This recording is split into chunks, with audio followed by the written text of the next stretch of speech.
আসসালামু আলাইকুম রহমতুল্লাহি বরকাতু।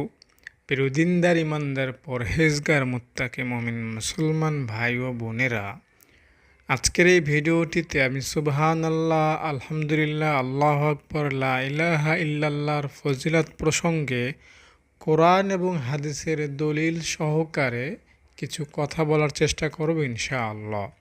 আমি বিশ্বাস করি অন্তর থেকে যে আপনি যদি এই ভিডিওটি ধৈর্য সহকারে শেষ পর্যন্ত দেখেন, তাহলে নবীজি যেরকম এই চারটি বাক্যকে নিজের জন্য পছন্দ করে নিয়েছেন, বা আল্লাহ তাআলা যেরকম এই চারটি বাক্যকে অনেক বেশি ভালোবাসেন, আপনিও আপনার যোগ্যতা অনুযায়ী এই চারটি বাক্যের প্রেমে পড়ে যেতে পারবেন, এবং এই চারটি বাক্যই হবে আপনার সকাল, দুপুর, সন্ধ্যা এবং ঘুম, ঘুম জাগ্রত, চাকরি, ব্যবসা বাণিজ্য, অফিস আদালত, বাজার সদায়, যেখানেই আপনি থাকেন এই চারটি বাক্যের সাথেই আপনি ঘনিষ্ঠ সম্পর্ক গড়ে তুলতে পারবেন এবং সর্বদাই এই চারটি বাক্যকে মনে স্থান দিতে পারবেন। আর এমনটা যখন কোনো বান্দা করতে পারে, তখন ওই বান্দা আল্লাহ তাআলার তরফ থেকে রহমত পায়, বরকত পায়, কল্যাণ পায়, দয়া পায়, অনুগ্রহ পায়, শান্তি পায়, স্বস্তি পায়, নাজাত পায়, মুক্তি পায়, গুনাহ থেকে বেঁচে যায়, সোয়াব পায়, শত শত হজের সোয়াব পায়। এরকম নানা ফজিলত আল্লাহ তাআলার তরফ থেকে সে ফেরেশতার মাধ্যমে পেতেই থাকে, পেতেই থাকে, পেতেই থাকে। আমি আমার এই কথাগুলো কোরআন এবং হাদিসের বিভিন্ন সূত্র দ্বারা, বিভিন্ন রেফারেন্স দ্বারা আপনার সাথে আজকের এই লম্বা ভিডিওটিতে উল্লেখ করব। তাই অনুরোধ করছি, ভিডিওটি তো অনেক দেখেছেন, অনেক ভিডিও দেখেছেন ফজিলত প্রসঙ্গে, বড় ভিডিও হয়তো আপনার দেখা হয়নি এই বিষয় সম্পর্কে। তাই নবীজির যত কথা, আল্লাহ তাআলার যত কথা, এই চারটি বাক্য সম্পর্কে সব কথাগুলো আজকে জেনে নেন। আশা করি আপনি ঠকবেন না। তাই আসুন আমরা ধৈর্য সহকারে ভিডিওটি শেষ পর্যন্ত দেখার চেষ্টা করি। দর্শক, প্রথমে সুবহানাল্লাহ, আলহামদুলিল্লাহ, আল্লাহু আকবার, লা ইলাহা ইল্লাল্লাহ এগুলোর অর্থ বলবো, তাৎপর্য বলবো। এরপরে নবীজি কি বলেছেন, আল্লাহ কি বলেছেন এই বাক্যগুলো সম্পর্কে, সেগুলো ধারাবাহিকভাবে আপনার সাথে শেয়ার করব। দর্শক, সুবহানাল্লাহ অর্থাৎ আল্লাহ পুত পবিত্র, যা কোরআনুল কারীমের আয়াত দ্বারা সাব্যস্ত। সূরা বাকারার ৩২ নম্বর আয়াতে মহান রব্বুল আলামিন আল্লাহ তাআলার উদ্দেশ্যে ফেরেশতাদের বক্তব্যে তা উঠে এসেছে। হযরত আব্দুল্লাহ ইবনে আব্বাস রাদিয়াল্লাহু তাআলা বর্ণনা করেন, এ বাক্যটির অর্থ হলো আল্লাহ পবিত্র, অর্থাৎ আল্লাহ তাআলা যাবতীয় মন্দ ও সর্বপ্রকার দোষ ত্রুটি থেকে সম্পূর্ণ মুক্ত। হযরত মাইমুন ইবনে মেহরান রহমতুল্লাহ আলাই সুবহানাল্লাহর প্রসঙ্গে বলেছেন, এতে আল্লাহ তাআলার তাজিম রয়েছে এবং তার পবিত্রতার বর্ণনা রয়েছে। অর্থাৎ আমরা বুঝতে পারলাম যে সুবহানাল্লাহ মানে হচ্ছে আল্লাহ তাআলার পবিত্রতা ঘোষণা করা, আল্লাহ যে পুত পবিত্র, আল্লাহ তাআলা যে সকল কি বলে অপবিত্র থেকে মুক্ত, খারাপ বিষয় থেকে মুক্ত, ইনি হচ্ছেন আল্লাহ তাআলা। সুবহানাল্লাহ আপনি কখন পড়বেন জানেন? যখন আপনার মনে খারাপ কোনো চিন্তা আসবে। দেখুন, আল্লাহ তাআলা আমাদেরকে এমন একটা শক্তি দিয়েছেন, যে শক্তিটা আমরা খারাপ কাজেও ব্যবহার করতে পারি, ভালো কাজেও ব্যবহার করতে পারি। চাইলে নামাজ পড়তে পারি, চাইলে নামাজ ছেড়েও দিতে পারি। আবার অনেক সময় অনেক মুসলমানের অন্তরও এমন কল্পনা জল্পনা এসে যেতে পারে যে আল্লাহ, তুমি আদম আলাইহিস সালামকে কেন জান্নাত থেকে বের করে দিলা? যদি সে জান্নাতে থাকতো তাহলে তো আমরা জান্নাতেই এখন থাকতে পারতাম, কি নামাজ রোজা দরকার কি ছিল এগুলা? আবার তুমি শয়তানকেই কেন আমাদের পিছনে লেলিয়ে দিলে? তাকে পথভ্রষ্টই বা কেন করলে? কি দরকার ছিল? শয়তান আমাদেরকে ধোঁকা দেবে, আমরা গুনাহ করব, আবার তোমার কাছে মাপ চাইব, এগুলো না করলেও তো হতো। এরকম বিভিন্ন রকম, আমি দুইটা উদাহরণ দিলাম জাস্ট, এরকম বিভিন্ন রকম চিন্তা ভাবনা, ফিকির আপনার অন্তরে আসতে পারে। এটা মানুষের খাসিয়াত বা অভ্যাস, এটা আসাটাই স্বাভাবিক। এই ক্ষমতা আল্লাহ মানুষকে দিয়েছেন, কিন্তু এই চিন্তা যখন আপনার মধ্যে চলে আসবে তখন আপনি বলবেন সুবহানাল্লাহ, আল্লাহ তুমি পবিত্র, তোমার সকল সিদ্ধান্তই 100% ঠিক। আমার ক্ষুদ্র জ্ঞানে তোমার এই সকল কার্যগুলি আমার চিন্তায় আসবে না। আপনি সাথে সাথে সুবহানাল্লাহ বলে ফেলবেন। দেখুন, আমি আরেকটু কথা বলি। ফেরেশতাদেরকে আল্লাহ তাআলা যখন বললেন আদমকে সিজদা করতে, তারা আদমকে সিজদা করলেন, শয়তান করলো না। শয়তান যুক্তি দেখালো যে আমি শ্রেষ্ঠ, আমি আগুন দ্বারা তৈরি আর আদম মাটি দ্বারা তৈরি। খলাকতানি মিন নার ওয়া খলাকতাহু মিন তিন, আমি কেন তাকে সিজদা করতে যাব? সে সুবহানাল্লাহ বলেনি বা নিজেকে ছোট মনে করেনি। যদি করতো তাহলে হয়তো আল্লাহ তাআলা তাকে ক্ষমা করে দিতেন, কিন্তু সে এটা করেনি। আর ফেরেশতারা যখন আল্লাহ তাআলার প্রস্তাবে একটু দ্বিমত পোষণ করলো, যে আল্লাহ তাআলা যখন বলেছিলেন যে হে ফেরেশতারা, আমি তো দুনিয়াতে আদম জাতিকে পাঠাতে চাই, যাদেরকে আমি ক্ষমতা দিব সব কাজের, তখন তারা বলেছিল যে আল্লাহ, তারা তো দুনিয়াতে ফাসাদ করবে, ঝগড়া বিবাদ করবে, ভাই ভাই খুন করবে। তো এটা যখন ফেরেশতারা বলল, এরপরে যখন মানব জাতির পরিপূর্ণ বৃত্তান্ত তাদের কাছে আল্লাহ তাআলা বলেছেন, তখন কিন্তু তারা আল্লাহ তাআলাকে সুবহানাক বলেছেন, বা আল্লাহ তাআলা পবিত্র, আল্লাহ তাআলা সব কিছু ভালো জানেন, সব কিছু ভালো দেখেন। তো সুবহানাল্লাহ আপনি যদি বলেন খারাপ অবস্থায় গিয়ে, তাহলে আপনার সেই খারাপ অবস্থাটা আল্লাহ তাআলা দূর করে ভালো অবস্থা এনে দেবেন। আল্লাহ তাআলা আপনার অন্তরটাকেও পবিত্র করে দিবেন। আল্লাহ যেমন পবিত্র, আপনার অন্তরটাও পবিত্র হয়ে যাবে। তাই সুবহানাল্লাহ বলবেন। গুনাহ হয়ে গেলেই সুবহানাল্লাহ বলবে। ইনশাআল্লাহ আল্লাহ যেমন পবিত্র, আপনার অন্তরকেও আল্লাহ তাআলা ঠিক সেরকম পবিত্র করে দিবেন। দর্শক, সুবহানাল্লাহর প্রসঙ্গে একটা ঘটনা আমি পড়েছি, আমি সেই ঘটনাটার মর্ম কথা আপনাকে বলছি। এক দল ডাকাত, তারা শহরে গেল ডাকাতি করার জন্য, বা কোনো একটা অঞ্চলে গেল, সেখানে তারা ডাকাতি করবে। তো তারা কিভাবে সেই শহরে প্রবেশ করবে বা কিভাবেই বা সেখানে থাকবে ডাকাতি করার জন্য, এই জন্য তারা বেশটাকে সুন্নতি বেশ ধরলো, দাড়ি টুপি পাঞ্জাবি পরলো। এরপরে তসবিহ নিল এবং মুখে তাদের সবারই একটা আওয়াজ সুবহানাল্লাহ। সবাই বলল যে আমরা যেটাই করি, যেখানেই থাকি, অন্য কোনো কথাই বলবো না, শুধু সুবহানাল্লাহ বলবো। তো এই সূত্র ধরে যখন তারা শহরে প্রবেশ করলো এবং তাদের কার্যকলাপ যখন মানুষ দেখলো, তখন সবাই হতভম্ব হয়ে গেল যে এরা কারা, কোনো কথা বলে না, শুধুই সুবহানাল্লাহ, শুধুই আল্লাহর প্রশংসা করতেছে, শুধুই আল্লাহর পবিত্রতা ঘোষণা করতেছে। তো মানুষ আস্তে আস্তে দফায় দফায় তাদের আসক্ত হয়ে যাচ্ছিল। তো এই ঘটনাটা ওই শহরের বাদশার কানেও পৌঁছে গেল। বাদশাহ তাদেরকে দেখতে আসলেন। বাদশাহ দেখেও হতভম্ব হয়ে গেলেন যে তারা কোনো কথাই বলে না, শুধু সুবহানাল্লাহ, শুধুই সুবহানাল্লাহ। বাদশাহ মনে করলো যারা অনেক বড় বুজুর্গ বা আল্লাহর ওয়ালি হবেন, আল্লাহ আমাদেরকে বরকত স্বরূপ এদেরকে পাঠিয়েছেন। তো বাদশাহ কৌতূহলবশত তাদেরকে বললেন যে আপনারা আমার রাজ দরবারে আসবেন, আর আমার একজন অসুস্থ পুত্র আছে, তাকে একটু ঝেড়ে দিবেন যাতে সে সুস্থ হয়ে যায়। তো বাদশাহর প্রস্তাবে তারা রাজপ্রাসাদে গেলেন এবং তার পুত্রের কাছে গিয়ে তারা ওই একটা তাসবিহ পড়তে লাগলেন, সুবহানাল্লাহ, সুবহানাল্লাহ, সুবহানাল্লাহ। আর তারা কায়মনে বাক্যে আল্লাহ তাআলাকে এটা বলতেছিল যে আল্লাহ, এসেছিলাম তো ডাকাতি করতে, কিন্তু মুখে এসেছে সুবহানাল্লাহ, সুবহানাল্লাহ। এই সমাজের লোকরা মনে করতেছে আমরা তোমার প্রিয় বান্দা। আল্লাহ, তুমি তো জানো আমরা ডাকাতি করতে এসেছি, কিন্তু আমাদের মুখে সুবহানাল্লাহ এসেছে। আল্লাহ, এই সুবহানাল্লাহর তুমি অপমান করিও না, আমাদেরকে তুমি লাঞ্ছনার শিকার করো না। মেহেরবানি করে এই রাজপুত্রকে তুমি সুস্থ করে দাও।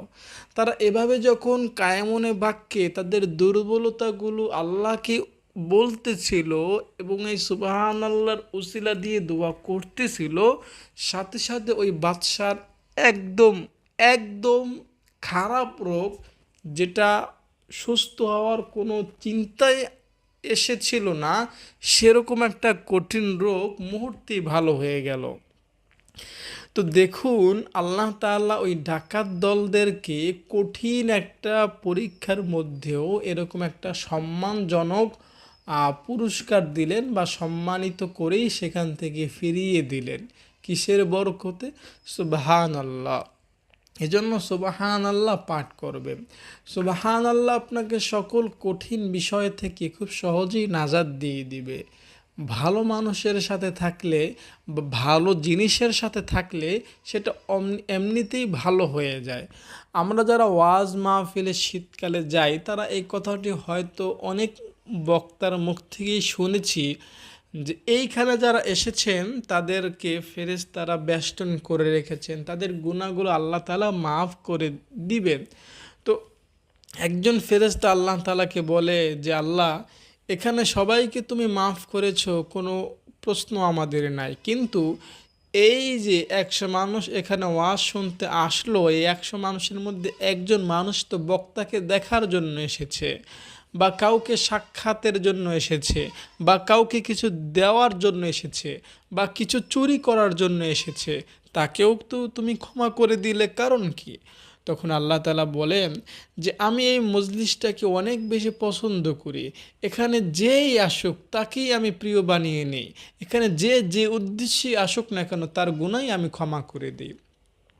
ভালো জিনিসের সাথে থাকলে সেটা অটোমেটিক ভালো হয়ে যায়।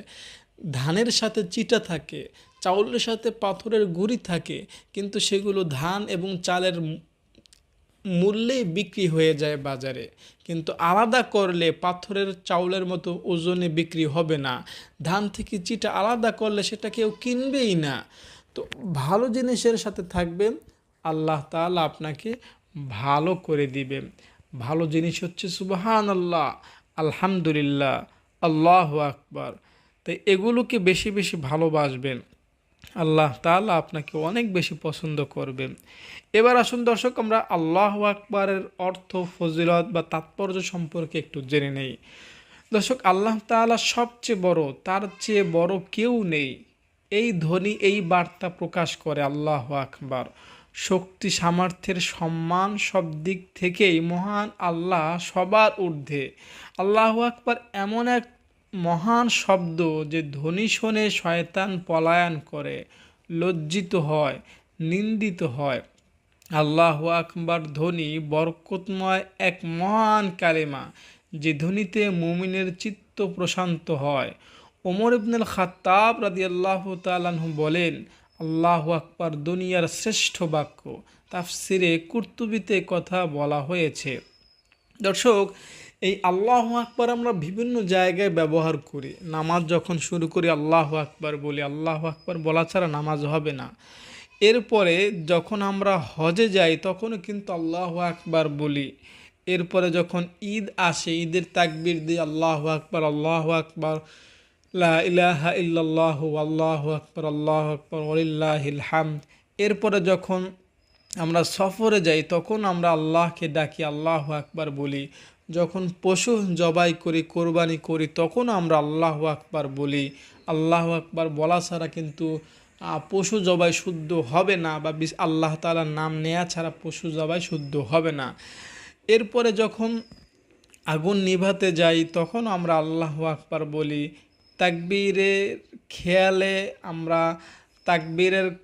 তাকবীরে যখন আমরা এটা উচ্চারণ করি তখন আসমানের দরজাসমূহ খুলে যায়, এরকম একটা সহিহ হাদিস আছে সহিহ মুসলিম শরীফের 1245তম হাদিসে।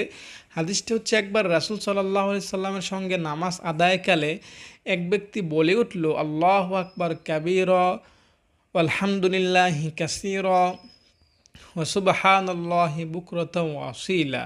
এর অর্থ, আল্লাহ সর্বশ্রেষ্ঠ, সবচেয়ে বড়, সব প্রশংসা আল্লাহর, আর সকাল ও সন্ধ্যায় তারই পবিত্রতা বর্ণনা করতে হবে। তো এটা শুনে নামাজ শেষে রাসূল সাল্লাল্লাহু আলাইহি সাল্লাম জিজ্ঞেস করলেন, এই কথাগুলো কে বলল? সবার মধ্য থেকে জনৈক ব্যক্তি বলল, হে আল্লাহর রাসূল, আমি এই কথাগুলো বলেছি। তখন রাসূল সাল্লাল্লাহু আলাইহি সাল্লাম বললেন, কথাগুলো আমার কাছে বিস্ময়কর মনে হয়েছে, কারণ কথাগুলোর জন্য আসমানের দরজাসমূহ খুলে দেওয়া হয়েছে। এ কারণে আমরা বলতেই পারি যে আল্লাহু আকবার এমন একটা শব্দ যেটা পাঠ করলে আসমানের দরজাসমূহ খুলে দেওয়া হবে, যেটা পাঠ করলে সকল বিষয়ের সমাধান এসে যাবে।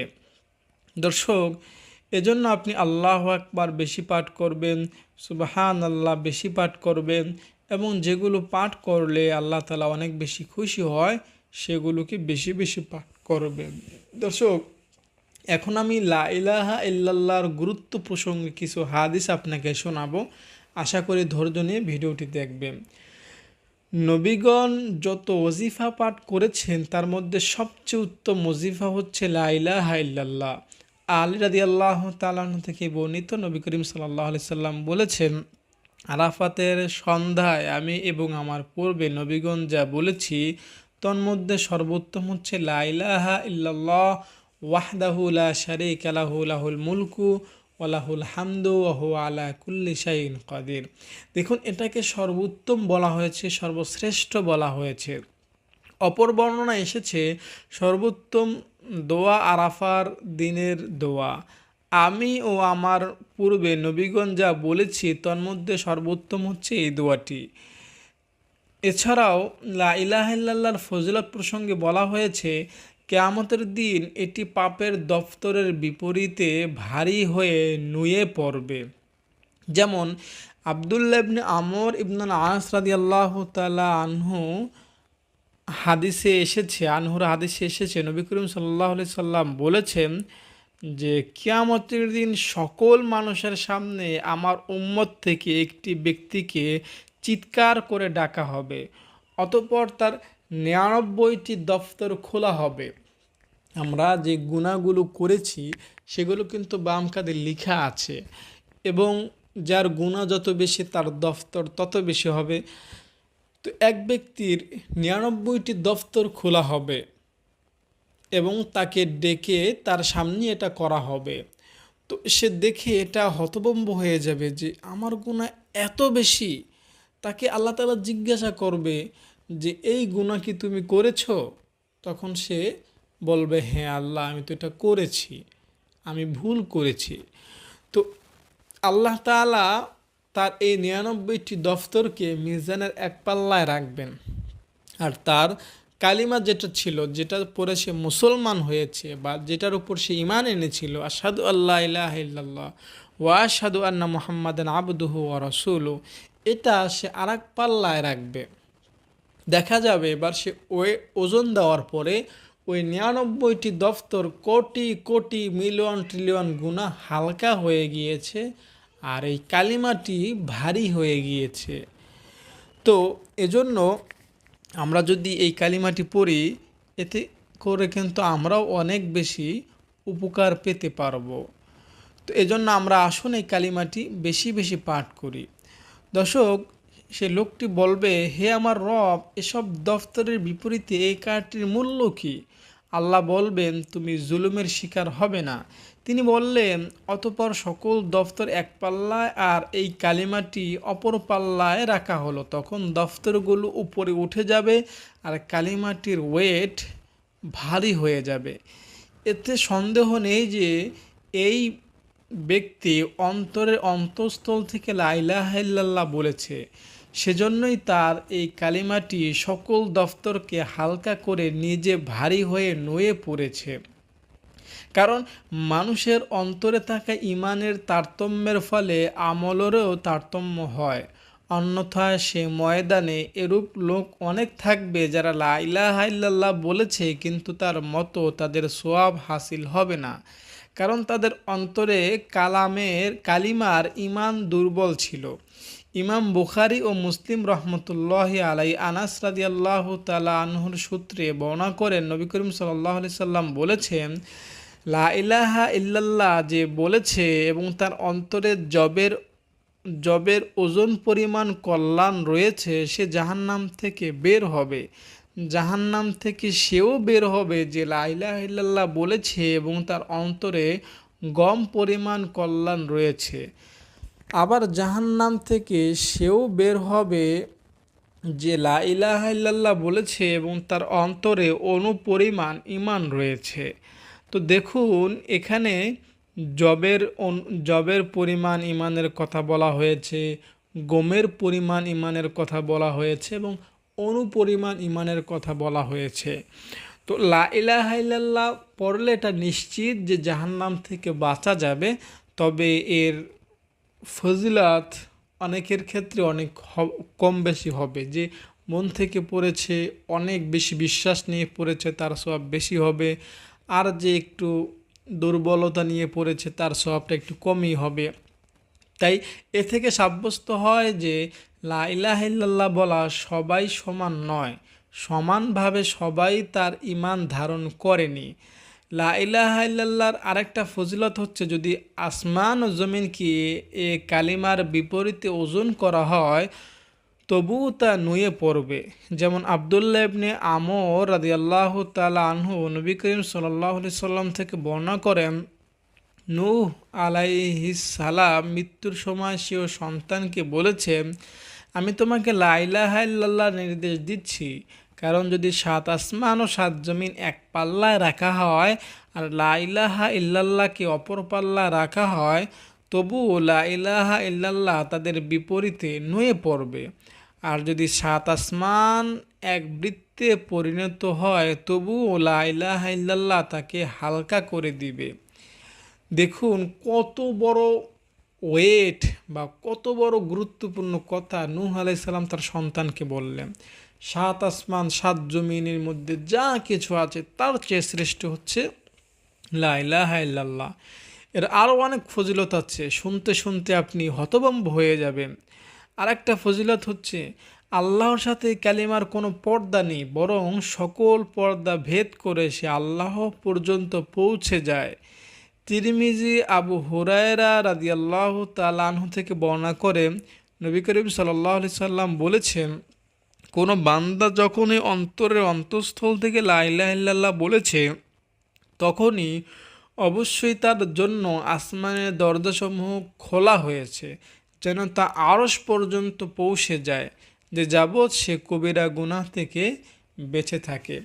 অর্থাৎ কবিরা গুনাহ যদি আপনার না হয়, অর্থাৎ যেগুলো বড় বড় গুনাহ যেমন জেনা করা, চুরি করা, ডাকাতি করা, মানুষ খুন করা, রোজা না রাখা, এগুলো যদি আপনার দ্বারা সংগঠিত হয়, এরপরে টাকা থাকা সত্ত্বেও হজ না করলেন, বা পিতামাতার অবাধ্য হলেন, বা মুরব্বীদের সাথে কঠিন বেয়াদবি করলেন, এগুলো যদি আপনার দ্বারা না হয় তাহলে এই কালিমা সরাসরি আরশ পর্যন্ত পৌঁছে যাবে।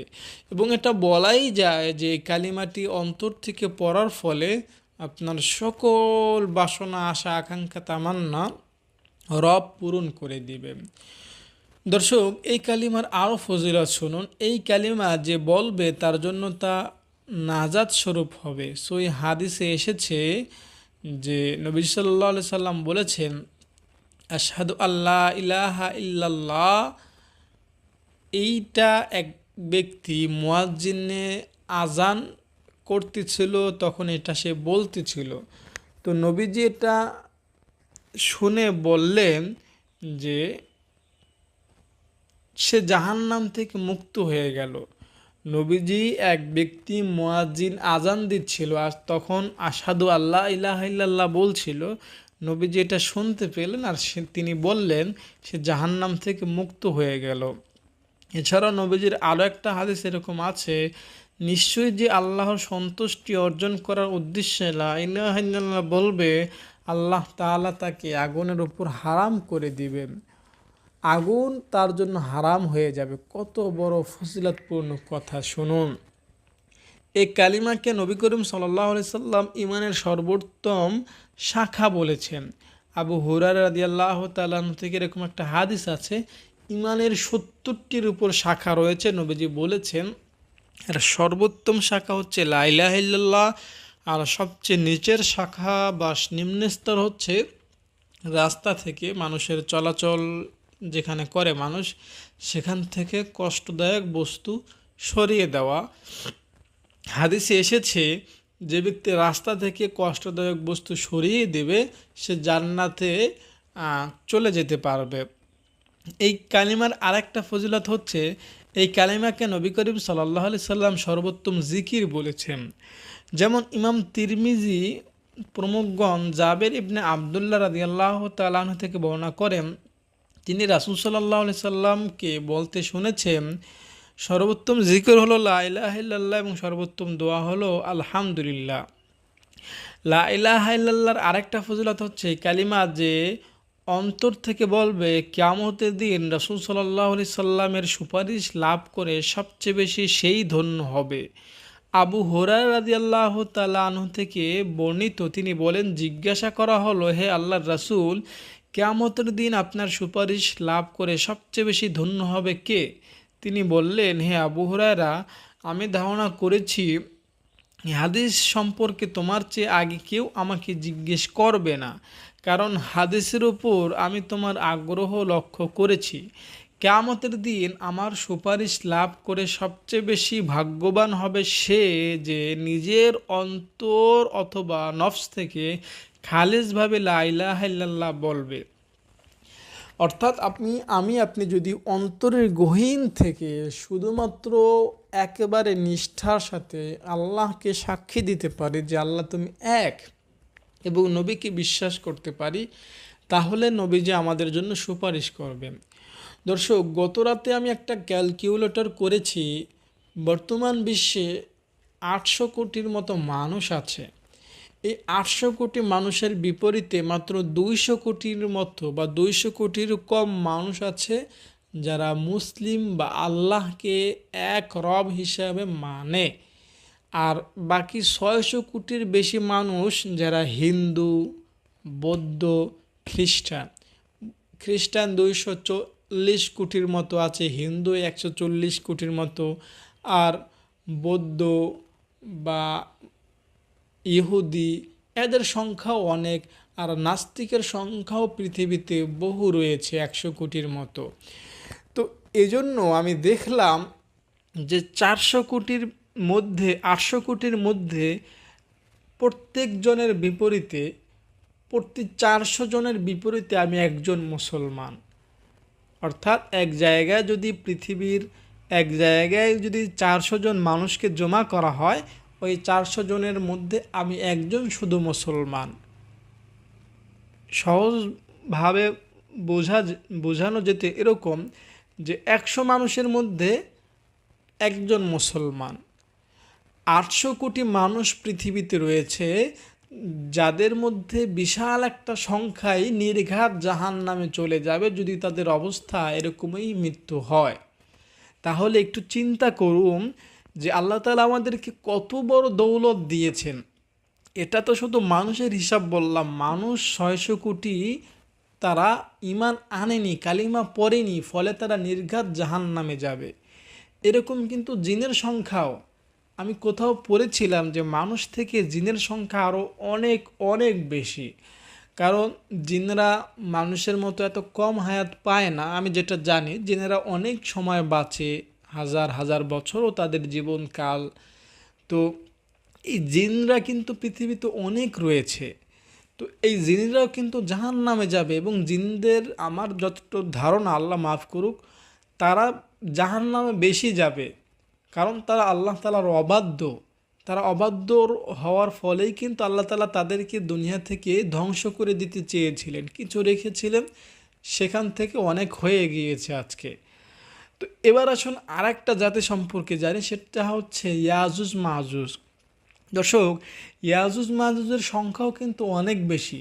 তাদেরকে হযরত যুলকারনাইন বাদশাহ পৃথিবীর একটা প্রান্তে প্রাচীর দ্বারা বেষ্টন করে রেখেছেন, যেটা কোনো বিজ্ঞানী আবিষ্কার করতে পারেনি আর পারবেও না তাদের আত্মপ্রকাশ হওয়ার আগ পর্যন্ত। তো তারা যখন প্রতিদিন তাদের ওয়ালটা ভাঙ্গার জন্য আসে, একেবারে যখন এক ইট বা সামান্য পরিমাণ বাকি থাকে, তখন তারা চলে যায় এই সিদ্ধান্ত করে যে আগামীকালকে আবার এসে এসে এটা ধ্বংস করব। অর্থাৎ ওই ইয়াজুজ মাজুজ যে প্রাচীর দিয়েছিল সেটা আবার আগামীকালকে এসে তারা ভেঙে দুনিয়াতে আসবে, আমাদের সমাজে আসবে, এরকম চিন্তা ভাবনা করে ফিরে যায়। কিন্তু আল্লাহ তাআলার কুদরত হচ্ছে যখন তারা ফিরে যায় তাদের ওয়ালটা বা দেয়ালটা আবার পূর্বের ন্যায় হয়ে যায়। আবার তারা পরের দিন এসে ভাঙতে শুরু করে, ভাঙতে ভাঙতে একটু যখন বাকি থাকে তখন সন্ধ্যা হয়ে যায়। আবার তারা চিন্তা করে পরের দিন এসে এটা ভাঙব। এভাবে আবার পরের দিন এসে দেখে যে পূর্বের ন্যায় হয়ে গিয়েছে। এভাবে তাদের ওয়াল, তাদের ওই প্রাচীর ভাঙতে পারবে তারা সেদিন যেদিন সময় হবে, যেদিন হজরত ঈসা আলাইসাল্লাম দুনিয়াতে আসবেন। যখন তাদের আসার সময় হবে তখনই সেটা তারা ভাঙতে পারবে। তো এটা বলো আমার উদ্দেশ্য ছিল না, তাদের সংখ্যা আপনাকে বোঝানো উদ্দেশ্য ছিল। তো যখন তারা দেয়াল ভেঙে দুনিয়াতে আসবে তারা দলে দলে আসবে, দফায় দফায় আসবে। তো প্রথম দল এসে তারা বিশাল একটা নদী পাবে, সাগর পাবে। তো ওই নদীর কাছে এসে তারা তৃষ্ণার্ত হবে, ফলে তারা নদীতে চুমুক দেবে। নদীতে চুমুক দেওয়ার ফলে তাদের পানির তৃষ্ণা এত হবে যে তারা পানি খেতে খেতে, পান করতে করতে নদীর পানি শুকিয়ে ফেলবে, একদম শেষ। আর তারা কিন্তু এক দুইজন খাবে না, অনেক খাবে, অনেক সংখ্যায় খাবে। তারা খেয়ে সেখান থেকে চলে সামনে যাবে। তাদের যাওয়ার পর ওই ইয়াজুজ মাজুজের আর একটা গোষ্ঠী বা আর একটা দল তাদের পিছনে পিছনে এসে ওই সাগরের কাছে চলে আসবে। কিন্তু এবার তো ওই সাগরে পানি নাই। তারা এটা চিন্তা করবে যে মনে হয় যে এখানে কোনো দিন পানি ছিল। দেখুন, একটা নদীর পানি খেয়ে ফেলতে পারে তাহলে তাদের সংখ্যা কত বেশি, একটু মাথায় চিন্তা করে দেখুন। এই জন্য এই হাদিসে বলা হয়েছে 1000-এর মধ্যে 999 জন যাবে জাহান্নামে আর একজন যাবে জান্নাতে। 999 জনের মধ্যে জিনও হতে পারে, ইয়াজুজ মাজুজ এবং মানুষ। এই মানুষ, ইয়াজুজ মাজুজ, জিনের মধ্যে 999 জন জাহান্নামে যাবে। ইয়াজুজ মাজুজ কিন্তু মানুষের বংশধরেই, আদমের সন্তানই। আর একজন যদি জান্নাতি হয় তাহলে এটা আমি বিশ্বাসই করতে পারি যে আল্লাহ রব্বুল ইজ্জাত আল জালাল পৃথিবীর প্রত্যেকটা কালিমাধারীকে, যে একবার কালিমা পড়েছে সেই জান্নাতে যেতে পারবে, আল্লাহ সেই ব্যবস্থা তার জন্য করে দিবে। একটু সময় নিয়ে ধৈর্য ধরুন, নাস্তিক হবেন না, মুসলমান ধর্মকে মন থেকে বিশ্বাস করুন। আল্লাহ আপনাকে জান্নাত দিবেন যেটা এই দুনিয়া থেকে 10 গুণ বড়। একবার নবীজিকে হজরত আবু যর বললেন, আবু যর রাদিয়াল্লাহু তাআলা আনহু নবীজির কাছ থেকে শুনলেন যে যে কালিমা পড়েছে, লা ইলাহা ইল্লাল্লাহ পড়েছে, সে জান্নাতে যাবে। আবু যরের কথাটি তেমন খুব পছন্দ হলো না। ইয়া রাসূলুল্লাহ, এত সহজ কথা? কালিমা পড়নেওয়ালা ব্যক্তি যদি জেনা করে, চুরিও করে, তবুও কি সে জান্নাতে যাবে? নবীজি বললেন, ওয়াইন জানা ওয়াইন সারাকা, কালিমা পড়নেওয়ালা ব্যক্তি যদি চুরিও করে, জেনাও করে, তবুও সে জান্নাতে যাবে। আবু যর বললেন, ইয়া রাসূলুল্লাহ, এত সহজ করা কথা কেমন করে বলেন? কালিমা পড়লেই জান্নাতে যাবে, চুরিও করলে, জেনাও করলে? নবীজি বললেন, হ্যাঁ, কালিমা পড়নেওয়ালা ব্যক্তি যদি জেনাও করে, চুরিও করে, তবুও সে জান্নাতে যাবে। এ কথা আবু যর রাদিয়াল্লাহু তাআলা আনহু নবীজিকে 3 দফা জিজ্ঞেস করলেন। নবীজি 3 বারই উত্তর দিলেন যে কালিমা যে পড়েছে সে জান্নাতে যাবেই যাবে। এই কালিমার এত ক্ষমতা, এত তাৎপর্য। দর্শক, আরও একটা চমৎকার কথা আপনাকে শোনাই, তাহলে হয়তো বা কালিমার প্রতি আপনার একটা প্রেম মহব্বত জন্মে যাবে। আল্লাহ তাআলা যখন কালিমাধারী কোনো ব্যক্তিকে জাহান্নামে ফেলেই দিবেন, অনেক অপরাধ যার হয়ে যাবে, তাকে তো আল্লাহ তাআলা খুব বেশি দয়া দ্বারা জান্নাত দিবেন না। কারণ দুনিয়াতে অনেক ব্যক্তি মুসলমান আছে কিন্তু অনেক পাপিষ্ঠ, মানুষকে কষ্ট দেয়। তো এরকম বান্দাকে তো আল্লাহ তাআলা ক্ষমা করার ইচ্ছা থাকবে না, আল্লাহ মাফ করুক। তো তারা জাহান্নামে চলে যাবে। তো তাদেরকেও, এই কালিমা পড়নেওয়ালা ব্যক্তিদেরকেও, আমরা যারা জাহান্নামে চলে যাব, 2-1 তো নামাজ ছেড়ে দিয়েছি বা কোনো একটা ছোটোখাটো অপরাধের কারণে আল্লাহ যদি আমাদেরকে জাহান্নামে দিয়েও দেয়, আল্লাহ তাআলা আমাদেরকে কালিমার কথা মনে করিয়ে দেবেন। আমরা কালিমা পড়তে থাকবো, লা ইলাহা ইল্লাল্লাহ পড়তে থাকবো। তো জাহান্নামের আগুন তখন আমাদেরকে স্পর্শ করতে পারবে না। তো জাহান্নামের ফেরেশতা জাহান্নামের আগুনকে লাঠি চার্জ করবে, তাকে ধরছ না কেন, তাকে শাস্তি দিচ্ছ না কেন? তখন এই জাহান্নামের আগুন বলবে, লাইসা সুলতানুন আলা মান ক্বালা লা ইলাহা ইল্লাল্লাহ, এরকম একটা কথা বলবে। অর্থাৎ আমি সেই ব্যক্তিকে আযাব দেওয়ার ক্ষমতা রাখি না যে কালিমা যে পড়ে তাকে আল্লাহ তাআলা আযাব দিবেন না। আরও একটা চমৎকার কথা শুনুন, ইমাম কুরতুবী এই কথাটা বলেছেন। ইমাম কুরতুবী একজন বিখ্যাত বুজুর্গ ছিলেন। তিনি বলেছেন যে আল্লাহ রব্বুল আলামিন এমন অবস্থায় আমাদেরকে ঘুম পাড়িয়ে দিবেন, আমরা ঘুমিয়ে যাব জাহান্নামের মধ্যে, এবং ঘুমের মধ্যে আল্লাহ তাআলা জাহান্নামের যত শাস্তি তা কমপ্লিট করে আমাদেরকে ঘুম থেকে জাগ্রত করে জান্নাতের মধ্যে ঢুকিয়ে দিবেন। কথাটি বুঝতে পেরেছেন কি না জানি না। ঘুমের মধ্যে যদি শাস্তি হয় সেটা সেরকম লাগে না, কিন্তু ঘুমের মধ্যে আমরা কতই কিছু দেখি, মনে হবে যে একটা স্বপ্ন জাহান্নামের শাস্তিটা। আল্লাহ মাফ করুক, তবে এটা সবার ক্ষেত্রে হবে না। আল্লাহ যার জন্য চাবেন তার জন্যই এটা প্রযোজ্য হবে। আরও একটা কথা শুনুন, তাহলে বুঝতে পারবেন যে আমরা কত দামি উম্মত বা আমরা কত বেশি সৌভাগ্যবান। আল্লাহ তাআলার নবী তার দরুদ শরীফকে একটা প্যাকেটে জমা রাখবেন, একটা বাক্সের মধ্যে জমা রাখবেন। তো যারাই জাহান্নামের উপযুক্ত হয়ে যাবে তাদেরকে আল্লাহ তাআলার নবীর দরুদ দ্বারা ফয়সালা করবেন জান্নাতে। যারা মিজানের পাল্লায় আসবেন তাদের মিজানের পাল্লায় আল্লাহর নবী দরুদ দেবেন, সেটা ভারী হয়ে যাবে, সে জান্নাতে চলে যাবে। তো দরুদ যার সাথে থাকবে সে যখন পুলসিরাতের পুলের কাছে আসবে, সেটা 30,000 বছরের রাস্তা। তো ওখানে যখন আসবে তখন জাহান্নাম থরথর করে কাঁপতে থাকবে, এই সাবধান, তোমার সাথে দরুদ আছে, কিন্তু তুমি সাবধানে পুলসিরাত পাড়ি দিবে, আমার ভিতরে যাতে না পড়ো তুমি। আমরা জানি যে পুলসিরাত হবে এরকম, নিচে হবে জাহান্নাম।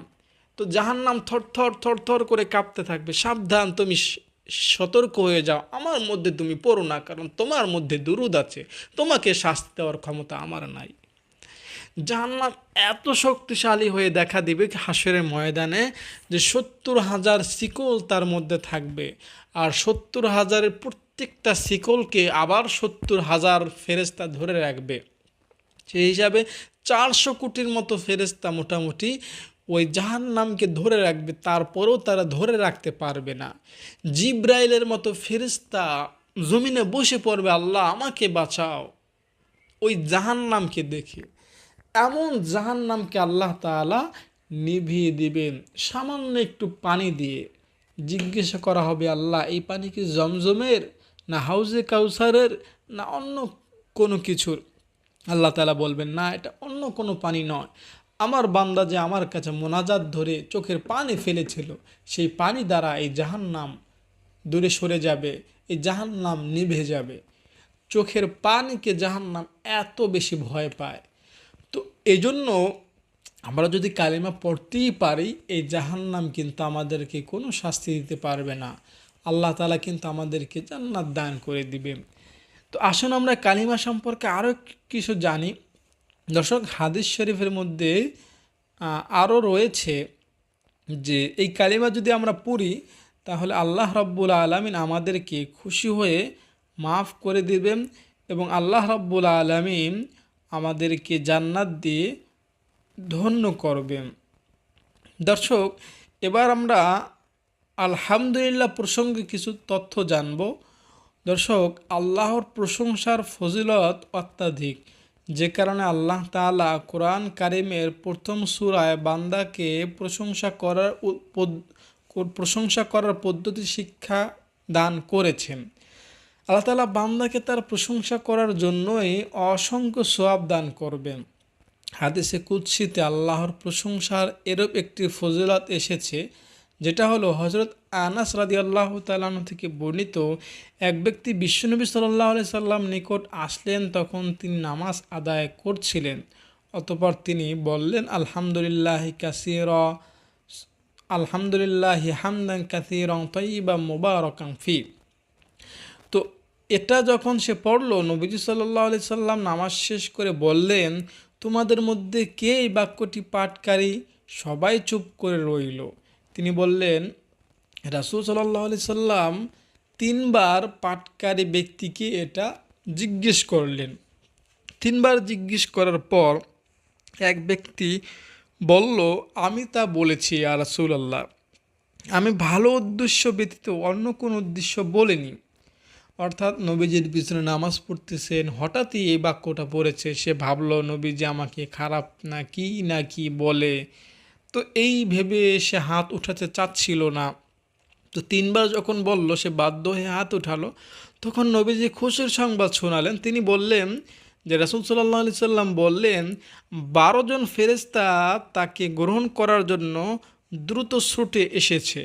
তারা বুঝতে পারছিল না যে তা কিভাবে লিখবে। অবশেষে তাদের রবের নিকট তারা জিজ্ঞেস করলো, যেটা আমরা কিভাবে লিখব। আল্লাহ তাআলা বললেন যে সে যেরকম লিখেছে সেরকম তোমরা লিখে দাও। তো এজন্য আমরা যদি আল্লাহ তাআলার প্রশংসা করি, আল্লাহ তাআলা কিন্তু অনেক বেশি খুশি হয়ে যান। তাই আল্লাহ তাআলার প্রশংসা আমাদেরকে করতে হবে। তো দর্শক, এখন আমরা জানবো যে আল্লাহর প্রশংসা কখন করব, কেন করব, কিভাবে করব। দর্শক, আলহামদুলিল্লাহ এটা হচ্ছে আল্লাহ তাআলার প্রশংসা করার এই দুনিয়াতে সবচেয়ে উত্তম শব্দ। এর চেয়ে উত্তম কোনো শব্দই হতে পারে না। কারণ এই শব্দ দ্বারাই আল্লাহ তাআলা পবিত্র কোরআন শুরু করেছেন, আলহামদুলিল্লাহ রব্বিল আলামিন। আলহামদুলিল্লাহ মানে হচ্ছে প্রশংসার যত ধরন আছে, প্রশংসার যত রকম আছে, প্রশংসার যত শ্রেণী আছে, প্রশংসার যত উচ্চ তবকা আছে, প্রশংসার যত ধরন হতে পারে, যত কালার হতে পারে, সকল ধরনের ছোট বড় প্রশংসা একমাত্র আল্লাহ তাআলার জন্য। তাই এই প্রশংসা আপনি করবেন আলহামদুলিল্লাহ বলার মাধ্যমে। আলহামদুলিল্লাহ শব্দের অর্থ সমস্ত প্রশংসা মহান আল্লাহর জন্য। যে কোনো উত্তম আনন্দ ও সুখবরে ভালো কিছুর জন্য এটি বলা হয়ে থাকে। পছন্দনীয় কিছু দেখলে বা শুনলে বলতে হয় আলহামদুলিল্লাহিল্লাজি বিনিয়ামাতিহি তাতিম্মুন সালিহাত। অর্থাৎ সমস্ত প্রশংসা ওই আল্লাহর, যার করুণায় উত্তম কাজ সম্পন্ন হয়। দর্শক, আল্লাহ তাআলা কোরআন শরীফের সূরা ফাতিহা, সূরা আনআম, সূরা কাহাফ, সূরা সাবা ও সূরা ফাতির আলহামদুলিল্লাহ শব্দের মাধ্যমে শুরু করেছেন। দর্শক, আলহামদুলিল্লাহ শব্দটি আল্লাহ তাআলার প্রশংসা এবং শুকরিয়ার অর্থ বহন করে এবং এটা সর্বোত্তম দোয়া। হাদিসে এসেছে, নবীজি সাল্লাল্লাহু আলাইহি সাল্লাম বলেছেন, লা ইলাহা ইল্লাল্লাহ সর্বোত্তম ফজিলতপূর্ণ বাক্য, আর সর্বোত্তম দোয়া হলো আলহামদুলিল্লাহ। হামদ অর্থ পরিপূর্ণ প্রশংসা। আল্লাহ তাআলা সব ধরনের প্রশংসার যোগ্য।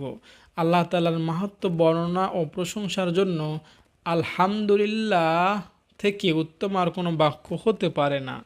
তিরমিজি ও নাসাই শরীফের মধ্যে কথা রয়েছে। এক হাদিসে এসেছে যে আল্লাহ তাআলা সব থেকে বেশি নিজের প্রশংসা পছন্দ করেন, এজন্য তিনি নিজের প্রশংসা করেছেন এবং আমাদেরকেও আলহামদুলিল্লাহ জাতীয় বাক্য দ্বারা আল্লাহ তাআলার প্রশংসা করতে হবে। তাই আসুন আমরা আল্লাহ তাআলার প্রশংসা করি। এই বাক্যগুলো দ্বারা যখন আমরা আল্লাহ তাআলার প্রশংসা করব, আল্লাহ তাআলা কিন্তু অনেক বেশি খুশি হবেন। দর্শক, আলহামদুলিল্লাহ শব্দটি আল্লাহ তাআলার প্রশংসা এবং শুকরিয়ার অর্থ বহন করে। এটা সর্বোত্তম দোয়া। হাদিসে এসেছে, নবীজি সাল্লাল্লাহু আলাইহি সাল্লাম বলেছেন, লা ইলাহা ইল্লাল্লাহ সর্বোত্তম ফজিলতপূর্ণ বাক্য, আর সর্বোত্তম দোয়া হলো আলহামদুলিল্লাহ। এটা তিরমিজি শরীফের 3383তম হাদিসের মধ্যে রয়েছে। নবীজি সাল্লাল্লাহু আলাইহি সাল্লাম আরও বলেছেন, আলহামদুলিল্লাহ মিজানকে পূর্ণ করে দেয়, আর সুবহানাল্লাহ আলহামদুলিল্লাহ শব্দ দুটি আসমান ও জমিনের খালি জায়গা পূর্ণ করে দেয়। দর্শক, আল্লাহ তাআলা যখন কোনো বান্দাকে নেয়ামত দান করেন এবং সে এতে আলহামদুলিল্লাহ বলে, তাহলে সেই বান্দা আল্লাহ তাআলাকে সেই জিনিস দিল, তা ওই জিনিস থেকে উত্তম যা সে নিজে আল্লাহ তাআলার পক্ষ থেকে পেয়েছে। উদাহরণত আপনি একটা চাকরি পেলেন, আপনি আলহামদুলিল্লাহ বললেন, তাহলে আল্লাহ তাআলা আপনাকে একটা চাকরি দিলেন, এটা ছোট, কিন্তু আল্লাহ তাআলাকে যে আপনি আলহামদুলিল্লাহ দিলেন, এটা এখানে বড় হয়ে দাঁড়াবে। অর্থাৎ আল্লাহ তাআলা খুশি হয়ে আপনাকে আরও দিবেন। তাই আপনি আলহামদুলিল্লাহ বেশি মাত্রায় পাঠ করবেন। হাদিসে এসেছে, নবী সাল্লাল্লাহু আলাইহি সাল্লাম বলেছেন, যদি আমার কোনো উম্মতকে পুরো দুনিয়া দিয়ে দেওয়া হয় আর সে আলহামদুলিল্লাহ বলে, তাহলে এই শব্দ পুরো দুনিয়া থেকে উত্তম। অর্থাৎ পুরো পৃথিবী পেয়ে যাওয়া এত বড় নেয়ামত নয় যা আলহামদুলিল্লাহ বলার মধ্যে রয়েছে। কারণ এই পৃথিবী তো একদিন ধ্বংস হয়ে যাবে, কিন্তু আলহামদুলিল্লাহর সোয়াব থেকে যাবে। ইবনে মাজার মধ্যে এই হাদিসটি রয়েছে। অর্থাৎ এই হাদিসটিতে আমাদেরকে এটাই বোঝানো হয়েছে যে আলহামদুলিল্লাহর চেয়ে উত্তম কিছু হতে পারে না। আলহামদুলিল্লাহ বললে আল্লাহ তাআলা অনেক বেশি খুশি হন এবং বান্দাকে অনেক কিছুই দান করে থাকে। তাই আলহামদুলিল্লাহ আমাদেরকে বলা উচিত। এ প্রসঙ্গে একটা ঘটনা মনে পড়ে গেল। ঘটনাটি হচ্ছে এরকম, একজন বুজুর্গ কবরের পাশ দিয়ে যাচ্ছিলেন, তো হঠাৎ তিনি কোরআনের আওয়াজ শুনতে পেলেন কবর থেকে। জিজ্ঞেস করলেন, ভাই কবরবাসী, তুমি কোরআন শরীফ পড়ছো? বললেন, হ্যাঁ, আমি তো কোরআন শরীফ পড়ি। কেন? আল্লাহ তাআলা আমার প্রতি খুশি হয়ে বলেছিলেন যে তুমি কী চাও আমাকে বলো। তো তখন আমি বলেছিলাম যে আল্লাহ, আমি এই কোরআনের কারণে তোমার কাছ থেকে মাপ পেয়েছি বা তোমার কুদরতি মনকে সন্তুষ্টি করতে পেরেছি। এই কোরআনের উসিলা যেহেতু এটি আমি পেরেছি, তাই আমি কোরআনকে কিয়ামত পর্যন্ত পড়তে চাই। তো আমি মৃত্যুর পর থেকে কবরে যতদিন ছিলাম এই কোরআনকেই পড়তেছিলাম। তো ওই কবরবাসী একটা সংখ্যা বলেছিল, যেটা হাজার হাজার বা তার চেয়েও একটা বেশি সংখ্যা বলেছিলেন, আমার সেটা মনে নাই। তো তিনি বলেছেন যে আমি এত সংখ্যা দ্বারা বা এতবার কোরআন কারিম এই কবরে খতম করেছি। এ কথা শুনে ওই দুনিয়ার বুজুর্গ বললেন, সুবহানাল্লাহ। এই সুবহানাল্লাহ ওই কবরবাসী শুনে বললেন যে আমি যে হাজার হাজার বার লক্ষ লক্ষ বার কোরআন খতম করেছি, এর বিনিময় আল্লাহ যা আমাকে দিবেন সেটা তোমাকে দিয়ে দিলাম। বা এই লক্ষ লক্ষ বার কোরআন খতমের সোয়াব আমি তোমাকে দিয়ে দিতে চাই। তুমি আমাকে শুধুমাত্র এই যে দুনিয়ায় একবার সুবহানাল্লাহ বলেছো, সেই ফজিলত বা সেই সোয়াবটা আমাকে দিয়ে দাও। দেখুন, এখানে যেটা আমি বোঝাতে চাচ্ছি সেটা হচ্ছে, কবরে বা পরকালে হাজার বার লক্ষ কোটি বার কোরআন খতমের চেয়েও দুনিয়াতে একবার সুবহানাল্লাহ বলা অনেক দামি। তাই সুবহানাল্লাহ, আলহামদুলিল্লাহ, আল্লাহু আকবার, লা ইলাহা ইল্লাল্লাহ, আস্তাগফিরুল্লাহ, এগুলো পাঠ করবেন। এগুলোই আপনার মূল বুনিয়াদ। এগুলোই আপনার পরকালের সফলতা এনে দেবে। আমি এই 4টি বাক্য সম্পর্কে আরও গুরুত্বপূর্ণ ফজিলতপূর্ণ হাদিস আপনাকে শোনাবো। তাই ধৈর্য নিয়ে ভিডিওটি দেখতে থাকুন। দর্শক, এই বাক্যগুলো নবীদের কাছে প্রিয় ছিল, আল্লাহ তাআলার কাছে প্রিয় ছিল। এবং বর্তমান বিশ্বে যত বুজুর্গদেরকে আপনি দেখেন, তারা কেউ এই 4টি বাক্য পড়া ছাড়া দিন অতিবাহিত করে না।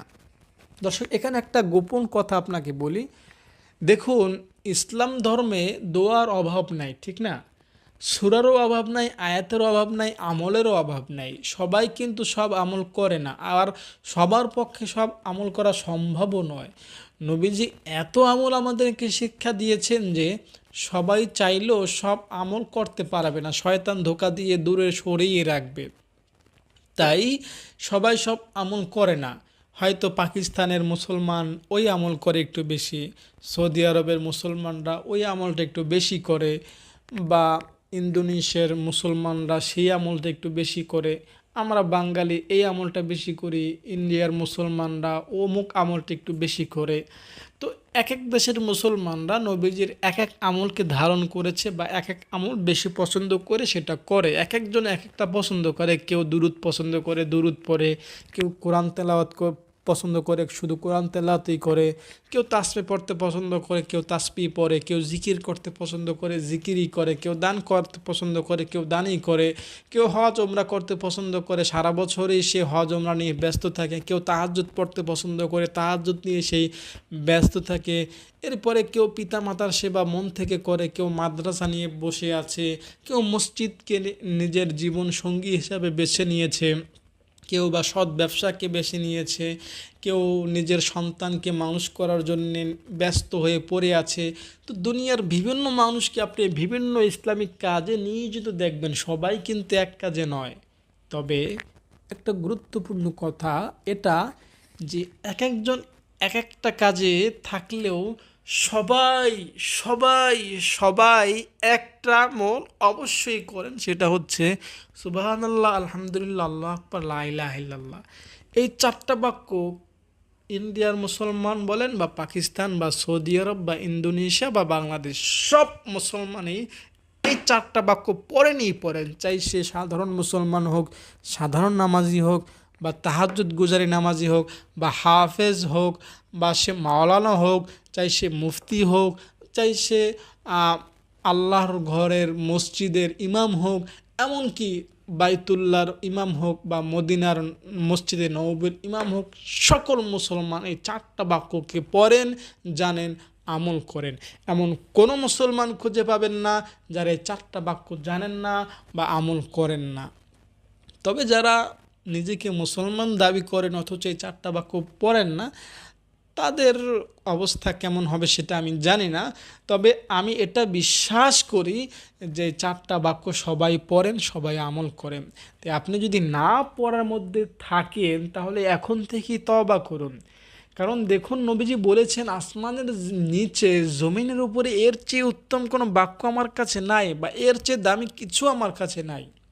আল্লাহ তাআলা নিজের জন্য এই চারটা বাক্যকে পছন্দ করে নিয়েছেন। বান্দারা, এই চারটা বাক্য ধরে আমার কাছে চাও, আমি তোমাকে দিব। দেখুন, হাদিস শরীফের মধ্যে এসেছে, হাদিসের মূল মর্ম কথাটা আপনাকে বলি।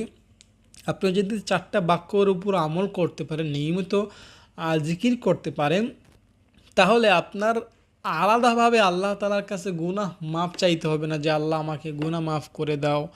আলাদাভাবে আপনাকে ওটা চাইতে হবে না, সেটা চাইতে হবে না যে আল্লাহ আমাকে বাড়ি দাও, গাড়ি দাও, সম্পদ দাও, শান্তি দাও। এগুলো আলাদাভাবে আপনাকে চাইতে হবে না। আপনি আল্লাহকে এই বাক্যগুলো দ্বারা স্মরণ করবেন, আর আল্লাহ তাআলাও আপনাকে স্মরণ করবেন। আপনার যেটা দরকার হবে সেটা দিয়ে আপনাকে স্মরণ করবে। আল্লাহ তাআলা পবিত্র কোরআনে কি বলেছেন? ফাযকুরুনি আযকুরুকুম, বান্দা আমাকে ডাকলেই পাবা। আমাকে যখন তুমি ডাকবা, আমার স্মরণ তুমি যখন করবা, আমার জিকির যখন তুমি করবা, আমিও তোমার জিকির করব, আমিও তোমাকে স্মরণ করব। আল্লাহ তাআলা আমাকে স্মরণ করবেন কিভাবে? যে আল্লাহ তাআলা যখন আমাকে স্মরণ করবেন তখন তো আল্লাহ তাআলা দেখবেন যে আমার তো ঋণ, লক্ষ লক্ষ টাকার ঋণ, বা আমার তো অনেক গুনাহ, বা আমার তো অমুক বিপদ। তো আল্লাহ আমাকে স্মরণ করেছেন, অথচ আমার সেই ঋণ দেখে, আমার সেই বিপদ দেখেও আল্লাহ তাআলা কি আমাকে ওই অবস্থায় রেখে চলে যাবেন? এটা হতেই পারে না, হবেই না। আল্লাহ তাআলা আপনার অবশ্যই সেই কাঙ্ক্ষিত বিপদটা দূর করেই যাবেন। আল্লাহ তাআলা যখন আপনাকে স্মরণ করবেন, অবশ্যই আপনার জীবনটাকে প্রফুল্লতা দিয়ে ভরে দিবেন। আপনার জীবন থেকে সকল প্রকার কঠিন, সকল প্রকার মহামারী বা সকল ধরনের জাতীয় দূর করে দিবেন। আল্লাহ রব্বুল ইজ্জত ওয়াল জালাল আপনার গুনাহগুলো ক্ষমা করে দিবেন, আপনাকে জান্নাতের বাসিন্দা হিসাবে কবুল করবেন, যদি আপনি আল্লাহ তাআলাকে স্মরণ করতে পারেন এই বাক্যগুলো পড়ার মাধ্যমে। এই বাক্যগুলো প্রসঙ্গে আমি আরও কিছু হাদিস শোনাচ্ছি, ধৈর্য নিয়ে ভিডিওটি দেখতে থাকুন। প্রিয় দর্শক, আপনি যদি সকালে 100 বার সুবহান আল্লাহ পড়তে পারেন আর সন্ধ্যার সময় 100 বার সুবহান আল্লাহ পড়তে পারেন, তাহলে আল্লাহ রব্বুল আলামিন ইজ্জত ওয়াল জালাল আপনাকে 100 বার হজ করার সওয়াব দান করবেন। এই কথাটি রয়েছে এই কিতাবটিতে। কিতাবটির নাম হিসনে হাসিন। এই কিতাবে রয়েছে, যদি আপনি 100 বার সুবহানাল্লাহ পড়েন তাহলে আল্লাহ তাআলা আপনাকে 100 হজ করার সওয়াব দান করবেন। তো এ কারণে সুবহানাল্লাহর গুরুত্ব অনেক বেশি, আলহামদুলিল্লাহর গুরুত্ব অনেক বেশি। হাদিসে রয়েছে, কেউ যদি সুবহানাল্লাহ 100 বার পরে, আলহামদুলিল্লাহ 100 বার পরে, আল্লাহু আকবার 100 বার পরে, তাহলে আল্লাহ তাআলা তাকে 100 উট কোরবানি করার সওয়াব দান করবেন। 100 ঘোড়া জিহাদে দান করার সওয়াব দান করবেন এবং 100 গোলাম আজাদ করার সমপরিমাণ সওয়াব আল্লাহ তাআলা তাকে দিয়ে দেবেন। কত সওয়াব, কত নেকি, কত ফায়দা, কত উপকারিতা রয়েছে সুবহানাল্লাহ, আলহামদুলিল্লাহ, আল্লাহু আকবারের মধ্যে। তাই আসুন সময়কে কাজে লাগাই, সময়কে বাজে কাজে ব্যবহার না করে এই বাক্যগুলো দ্বারা সাজাই, ইনশাল্লাহ পরকালটা আমাদের সুন্দর হবে। দর্শক, আমরা করব ছাড়ব, করব করব করব এরকম করতে করতে আর করা হয় না। নামাজ পড়ব পড়ব পড়ব পড়তে পড়তে কিন্তু আমাদের জীবনের একটা অনেক লম্বা সময় কেটে গিয়েছে, কিন্তু আমরা আমল করতে পারি নাই। তাই আমরা অন্তত কিছু সময়ের জন্য হলেও আমরা আমল করব। 1 মিনিট সময় অন্তত প্রতিদিন আল্লাহকে দিব। 1 মিনিটে অনেক কিছুই করা যায়। আমি 1 মিনিটে করা যায় এমন কিছু আমল আপনাকে বলি, তাহলে আপনার সময়টা আপনি কাজে লাগাতে পারবেন। দর্শক, 1 মিনিটে আপনি সূরা ফাতিহা পড়ে নিতে পারেন। একবার সূরা ফাতিহা পড়লে 600টির বেশি সওয়াব পাওয়া যায়। আর তাফসিরের কিতাব এসছে, কেউ যদি 3বার সূরা ফাতিহা পড়ে তাকে আল্লাহ তাআলা একবার কোরআন খতমের সওয়াব দান করে দিবে। আর 1 মিনিটে 3বার সূরা ফাতিহা পড়া খুবই ইজিলি ব্যাপার। তাই আপনি কিন্তু সূরা ফাতিহা 3বার 1 মিনিটে পড়ে পরিপূর্ণ কোরআন খতম করার সওয়াব পেতে পারেন। এছাড়াও 1 মিনিটে আপনি সূরা ইখলাস পড়তে পারেন, তাহলে আপনার ইখলাস সূরা 1 মিনিটে আপনি 3বারের বেশি পড়তে পারবেন। আর 3বার সূরা ইখলাস পড়লে আমরা জানি আমরা কোরআন খতমের সওয়াব পেয়ে যেতে পারবো। নবীজি বলেছেন, একবার সূরা ফাতিহা সূরা ইখলাস পড়লে কোরআনের 3 ভাগের 1 ভাগ পড়ার সমতুল্য সওয়াব পাওয়া যায়। সেই হিসাবে 3বার পড়লে কোরআন কারিম খতমের সওয়াব পাবো। 1 মিনিটে আপনি 3বার কেন 6বারও সূরা ইখলাস পড়তে পারবেন, তাও আবার ধীরস্থিরভাবে আস্তে আস্তে করে আপনি ট্রাই করেই দেখতে পারেন। 10 সেকেন্ডের বেশি সময় লাগে না সূরা ইখলাস পড়তে। আমি একবার পড়েই দেখাচ্ছি, একটু খেয়াল করে শুনবেন। কুল হুয়াল্লাহু আহাদ আল্লাহুস সামাদ লাম ইয়ালিদ ওয়া লাম ইউলাদ ওয়া লাম ইয়াকুল লাহু কুফুয়ান আহাদ। 10 সেকেন্ডের বেশি সময় লাগে না। আপনি যদি 1 মিনিট সময় এভাবে পড়েন, তাহলে কিন্তু আপনি 6বার পড়তে পারবেন এবং 2বার কোরআন কারিম খতমের সওয়াব পেয়ে যেতে পারেন। এছাড়াও 1 মিনিটে আপনি কোরআন শরীফের 1 পৃষ্ঠা পড়তে পারেন বা কোরআন শরীফ থেকে একটা আয়াত মুখস্থ করতে পারেন। আপনি সামান্য সময় ব্যয় করে লা ইলাহা ইল্লাল্লাহ ওয়াহদাহু লা শারীকা লাহু লাহুল মুলকু ওয়া লাহুল হামদু ওয়া হুয়া আলা কুল্লি শাইইন কাদির পড়তে পারেন। এটা পড়লেও আপনি নানা উপকার পাবেন, যেমন আপনার গোলাম আজাদের সওয়াব হবে, আপনি যেদিন এই দোয়াটি পড়বেন সেদিন উত্তম নেকিওয়ালা হতে পারবেন, আরও অন্যান্য ফজিলত রয়েছে। এছাড়াও আপনার সামান্য সময় ব্যয় করে আপনি সুবহানাল্লাহি ওয়া বিহামদিহি সুবহানাল্লাহিল আযীম পড়তে পারেন। তাহলে নবীজি বলেছেন যে এটা পড়া তো সহজ, কিন্তু দয়াময় প্রভুর কাছে অত্যন্ত প্রিয়। এছাড়াও এটাকে অভাব দূর করার জন্য সহায়ক বলা হয়েছে। এটা জান্নাতের খেজুর গাছ হবে পড়লে এটা, সেটাও বলা হয়েছে। এমন অনেক ফজিলতের কথা হাদিসে রয়েছে। এছাড়াও আপনার সামান্য সময় ব্যয় করে কিন্তু আপনি সুবহানাল্লাহ, আলহামদুলিল্লাহ, লা ইলাহা ইল্লাল্লাহ, আল্লাহু আকবার পাঠ করতে পারেন। এগুলো পাঠ করা খুবই সহজ, কিন্তু সময় কম লাগে। আপনি সামান্য সময় ব্যয় করে লা হাওলা ওয়ালা কুওয়াতা ইল্লা বিল্লাহ পড়তে পারেন। এটা পড়লে আপনার 99টা রোগ ভালো হবে, আপনার দারিদ্রতা দূর হবে। এছাড়াও আপনার ছোটো বড় সকল সমস্যার অবসান হয়ে যাবে। এছাড়াও আপনি সামান্য সময় ব্যয় করে লা ইলাহা ইল্লাল্লাহ কালিমাটি 50 বার পড়তে পারেন। 1 মিনিট সময় যদি আপনি দেন, এই কালিমাটি 50 বার পড়তে পারবেন। এছাড়াও আপনি 1 মিনিটে আল্লাহর কাছে 100 বারের বেশি ইস্তেগফার পড়তে পারেন।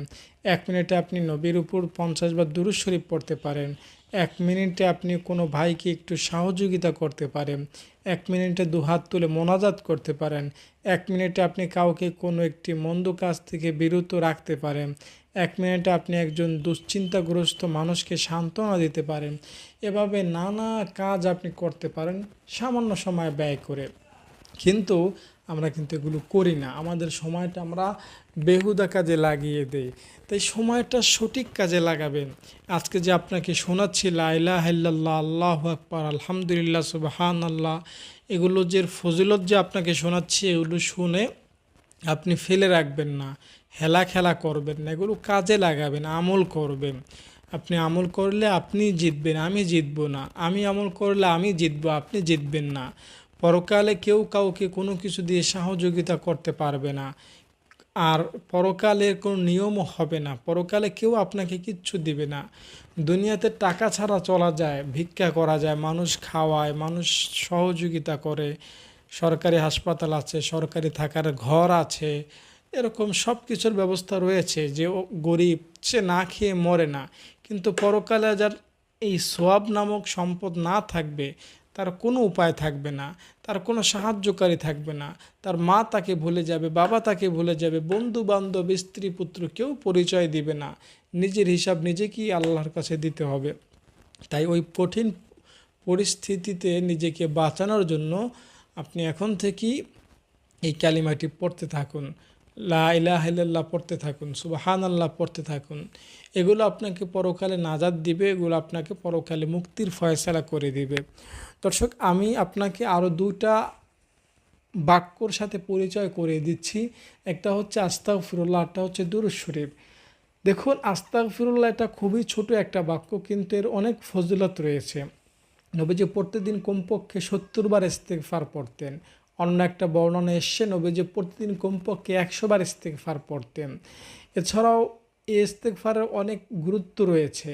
নবীজি বলেছেন, এটা যদি কেউ পড়ো তাহলে তোমাদের চিন্তা দূর হবে, তোমাদের সংকীর্ণতা দূর হবে, তোমার রিজিকের ব্যবস্থা আল্লাহ তাআলা করে দিবেন। এরকম কথা নবীজি সাল্লাল্লাহু আলাইহি সাল্লাম তার নিজ জবান দ্বারা বলেছেন। তাছাড়া ইস্তেগফার পাঠ করলে আপনি অনেক বেশি আল্লাহর প্রিয় হতে পারবেন, আপনার সব দোয়াই কবুল হবে। এ সম্পর্কে একটা ঘটনা আপনাকে বলি। ইমাম আহমদ ইবনে হাম্বল রহমতুল্লাহি আলাই, যার লক্ষ লক্ষ হাদিস মুখস্থ ছিল, বলা যায় নবীজির বর্ণিত প্রায় সকল হাদিসেই তার মুখস্থ ছিল। এমন একজন ব্যক্তি সফর বের হয়েছেন, তো মসজিদে এশার নামাজে পড়েছেন। এশার নামাজ পড়ার পর মসজিদে অবস্থান করতে চাইলেন, কিন্তু মসজিদের কমিটি তাকে রাখলেন না মসজিদে, কি যেন মনে করে তাকে বের করে দিলেন, তাকে চিনতে না পেরে। মানে এত বড় একজন বিখ্যাত ওয়ালি, বুজুর্গ, আলেম, তাকে অনেকটা অপমান করেই মসজিদ থেকে বের করে দিলেন যে না, মসজিদে কাউকে থাকতে দেওয়া যাবে না, রাত হয়েছে, এশার নামাজ শেষ, এখন মসজিদ থেকে বের হতেই হবে। সে নিরুপায় হয়ে বাধ্য হয়ে মসজিদ থেকে তার ব্যাগ বা তার সম্বল নিয়ে বের হয়ে বাজারে আসলেন। বাজারে একটা রুটির দোকানের কাছে আসলেন। সেখানে এসে দেখতেছেন রুটির দোকানে রুটির যে চুলা আছে সেটা আগুন দ্বারা জ্বলছে। তো সে চুলার পাশে একটু শীতের প্রভাবটা দূর করার জন্য তার কাছে দাঁড়ালেন এবং বললেন দোকানদারকে, আমি যদি তোমার দোকানের এখানে রাতটা কাটাই, তোমার কি কোনো সমস্যা হবে? সে বলল, না, আপনি এখানে থাকতে পারেন। তো ইমাম আহমদ ইবনে হাম্বল তার অনুমতিক্রমে সেখানে বসলেন এবং রাত্র অতিবাহিত করতে শুরু করলেন। তো তিনি লক্ষ্য করে দেখলেন যে ওই রুটিওয়ালা, ওই যুবক যখনই যে কাজই করে শুধুমাত্র আস্তাগফিরুল্লাহ পড়ে, ইস্তেগফার পড়ে। আটা নাই তো আস্তাগফিরুল্লাহ পড়ে, আটা রুটিতে তৈরি করতে যায় তো আস্তাগফিরুল্লাহ পড়ে, রুটিটা ওই কড়ইতে দেয় তো আস্তাগফিরুল্লাহ পড়ে, রুটিটা উল্টাতে যায় তো আস্তাগফিরুল্লাহ পড়ে, রুটিটা কাস্টমারকে বিতরণ করতে যায় তো আস্তাগফিরুল্লাহ পড়ে, কাস্টমার থেকে টাকা নেয় তো আস্তাগফিরুল্লাহ পড়ে, টাকাটা দান এই বাক্সে রাখে তো আস্তাগফিরুল্লাহ পড়ে। তার এরকম প্রত্যেকটা কাজের শুরুতেই আস্তাগফিরুল্লাহ পড়তে লক্ষ্য করলো ইমাম আহমদ ইবনে হাম্বল। তিনি অনেকটা আশ্চর্যান্বিত হয়ে গেলেন, আশ্চর্য হয়ে জিজ্ঞেস করলেন যে তুমি সব কাজে আস্তাগফিরুল্লাহ পড়ো, কারণ কি? বা এটা পরে তোমার কি হয়েছে? তো তখন ওই রুটিওয়ালা বলল যে আমি এটা পরে আমার ভালো লাগে, আর এটা পরে আমি অনেক উপকার পেয়েছি, আমার জীবনের সব দোয়া কবুল হয়ে গিয়েছে, আমি যেটা চেয়েছি সেটাই পেয়েছি, শুধু একটা দোয়া কবুল হয় না। কি দোয়া? আমার মনের বড় আশা, মনের বড় আকাঙ্ক্ষা, এই যুগে অনেক বড় একজন বিখ্যাত আলেম আছেন, তার নাম ইমাম আহমদ ইবনে হাম্বল। শুনেছি তিনি অনেক বড় বুজুর্গ, শুনেছি তিনি অনেক বড় জ্ঞানীওয়ালা, অনেক বড় সৎ মানুষ। আমার আশা তাকে, তার দরবারে গিয়ে একটু দেখব, কিন্তু সময় হচ্ছে না, তাকে একটু দেখব এই সুযোগটা হচ্ছে না। তো ইমাম আহমদ ইবনে হাম্বল এই কথা শুনে তার মুখ দ্বারা তিনি হতভম্ব হয়ে গেলেন, বিস্মিত হয়ে গেলেন, তাকে আলিঙ্গন করলেন আর বললেন যে তোর ইস্তেগফার এতটাই পাওয়ারফুল যে তোকে ইমাম আহমদ ইবনে হাম্বলের দরবারে গিয়ে তাকে দেখতে হবে না, ইমাম আহমদ ইবনে হাম্বল স্বয়ং নিজেই তোর দোকানে এসে হাজির হয়েছে, যতবার ইচ্ছা দেখে নে, আমি ইমাম আহমদ ইবনে হাম্বল। তো ইস্তিগফার এরকম একটা ভূমিকা আপনাকে এনে দেবে, এরকম একটা কার্যকরী পদক্ষেপ বা এরকম একটা তাৎপর্যপূর্ণ আমল হচ্ছে ইস্তিগফার। আরেকটা বলছিলাম দুরূদ শরীফ। দেখুন, দুরূদ শরীফ আপনি যদি পড়েন আপনার উপর আল্লাহ তাআলা খুশি হবে। দুরূদ শরীফ এটা পড়লে মদিনায় চলে যায়, নবীজির রওজায় চলে যায়। আপনি যদি নবীজিকে সালাম দেন, নবীজির কাছে আপনার সালামটা পৌঁছানো হবে। নবীজি সেই সালামটা শুনে আপনার সালামের উত্তর কিন্তু নবীজি দিবেন। আর যে দুরূদ শরীফ আপনি পড়বেন সেই দুরূদ শরীফ কিন্তু নবীজি তার কাছে জমা রাখবেন, এবং এর প্রতিদান পরকালে অবশ্যই আপনাকে আল্লাহ রসুল সাল্লাল্লাহু আলাইহি সাল্লাম দিবেন। আর যদি বেশি মাত্রায় দুরূদ শরীফ পড়েন, নবীজি আপনাকে স্বপ্ন যুগে দেখা দিবেন। আর নবীজিকে যদি আপনি স্বপ্ন দেখতে পারেন, তাহলে জান্নাতের সার্টিফিকেট আপনি দুনিয়াতেই পেয়ে যাবেন। হাদিস শরীফের মধ্যে রয়েছে, যে ব্যক্তি নবীজিকে স্বপ্ন দেখে সে জাহান্নামের আযাব থেকে, জাহান্নামের আগুন থেকে বেঁচে গেল। তাই দুরূদ শরীফ আপনি পাঠ করবেন। দুরূদ শরীফ একটা নির্ভেজাল আমল, এটা কখনোই মিস হয় না। দুরূদ শরীফ একবার পাঠ করলে কমপক্ষে 10টা নেকি পাবেন, 10টা সওয়াব পাবেন, 10টা গুনাহ থেকে বাঁচতে পারবেন, আপনার মর্যাদা 10 গুণ বৃদ্ধি হবে, এবং 10টা রহমত আল্লাহ তাআলার তরফ থেকে আপনি পেয়ে যাবেন।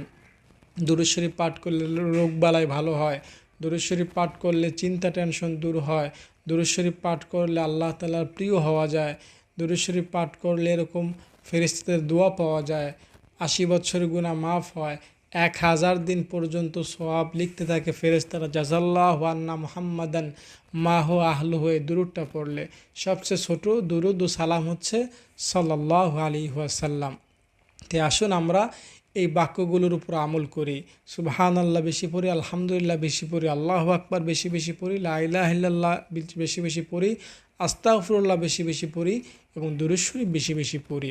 দর্শক, এই আমলগুলো আপনি যত বেশি করবেন আল্লাহ তাআলার কাছে আপনি তত বেশি প্রিয় হতে পারবেন।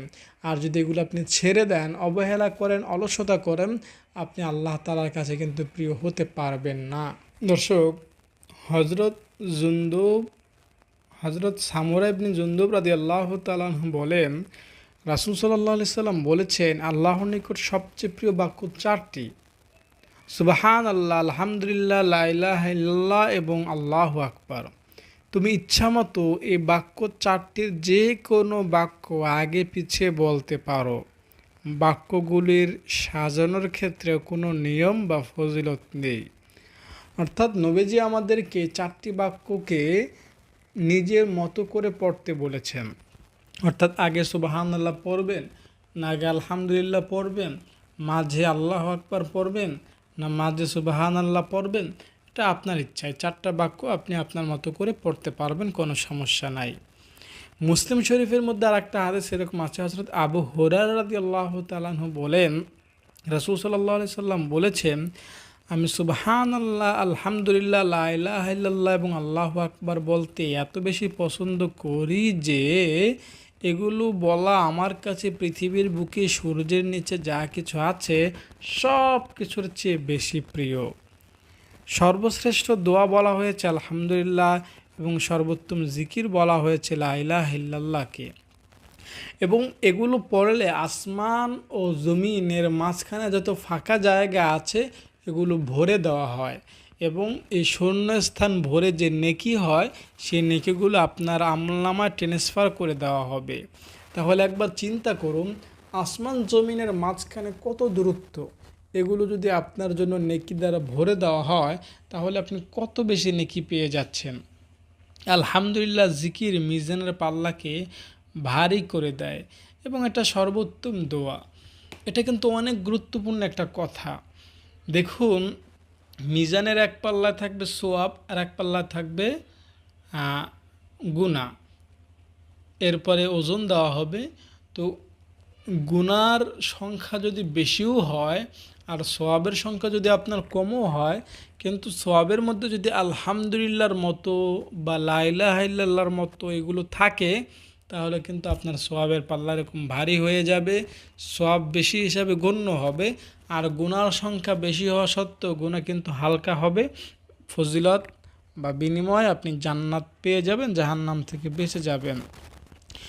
সুনান ইবনে মাজার 3809 নম্বর হাদিসে একটা এরকম কথা রয়েছে। রাসূল সাল্লাল্লাহু আলাইহি সাল্লাম বলেছেন যে তাসবিহ, তাহলিল, তাহমিদ এর মাধ্যমে তোমরা আল্লাহর যে মহিমা বর্ণনা করো তা মৌমাছির গুঞ্জনের শব্দ করে আরশের চারপাশে ঘুরতে থাকে। সেগুলো নিজ নিজ প্রেরকের কথা উল্লেখ করতে থাকে। তোমাদের কেউ কি এটা পছন্দ করো না যে আল্লাহর নিকট অনবরত উল্লেখকারী কেউ থাকুক?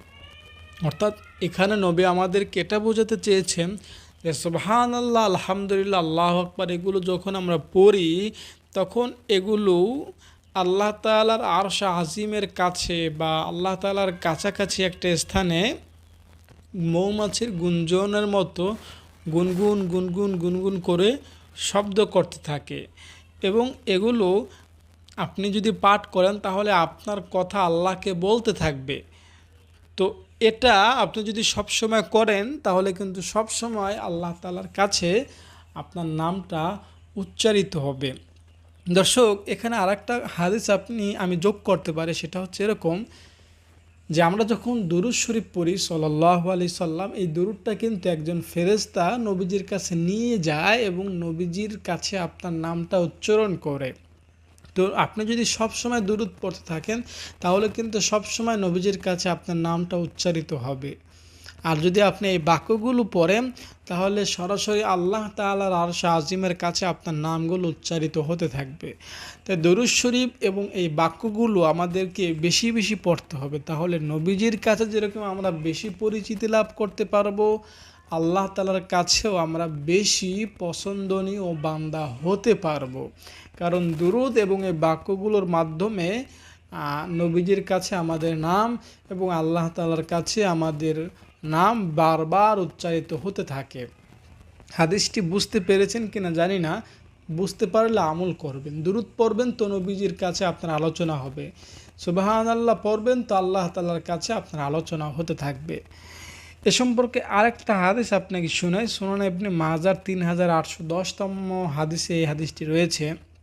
এখানে উম্মে হানি রাদিয়াল্লাহু তাআলা আনহা নবীজির কাছে এসে বললেন, ইয়া রাসূলুল্লাহ, আমাকে এমন একটা আমল বলে দিন, সহজ আমল বলে দিন, আমাকে এমন একটা আমল বলে দিন, কেননা আমি এখন বৃদ্ধ হয়ে পড়েছি, দুর্বল হয়ে গিয়েছি, আমার দেহ ভারী হয়ে গেছে। রাসূল সাল্লাল্লাহু আলাইহি সাল্লাম বললেন, তুমি শতবার আল্লাহু আকবার বলবে, শতবার আলহামদুলিল্লাহ বলবে ও 100বার সুবহানাল্লাহ পড়বে। তাহলে তার জিনপোষ ও লাগামসহ 100 ঘোড়া আল্লাহর পথে জিহাদে দান করার চেয়ে উত্তম হবে, 100 উটের চেয়ে উত্তম হবে এবং 100 গোলাম আজাদ করার চেয়েও উত্তম হবে। একথা সুনানে ইবনে মাজার 3810তম হাদিসে রয়েছে। আরেকটা হাদিস আছে মুসলিম শরীফের 223তম হাদিস, এটাও ভালো একটা হাদিস। হযরত আবু মালিক আশআরী রাদিয়াল্লাহু তাআলা আনহু থেকে বর্ণিত, তিনি বলেন, রাসূল সাল্লাল্লাহু আলাইহি সাল্লাম বলেন, পবিত্রতা অর্ধেক ঈমান, আর আলহামদুলিল্লাহ কিয়ামতের দিন নেকির পাল্লাকে ভারী করে দিবে এবং সুবহানাল্লাহ ও আলহামদুলিল্লাহ আসমান ও জমিনের মধ্যবর্তী স্থানে যে শূন্য স্থান আছে এটা ভরে দেয়।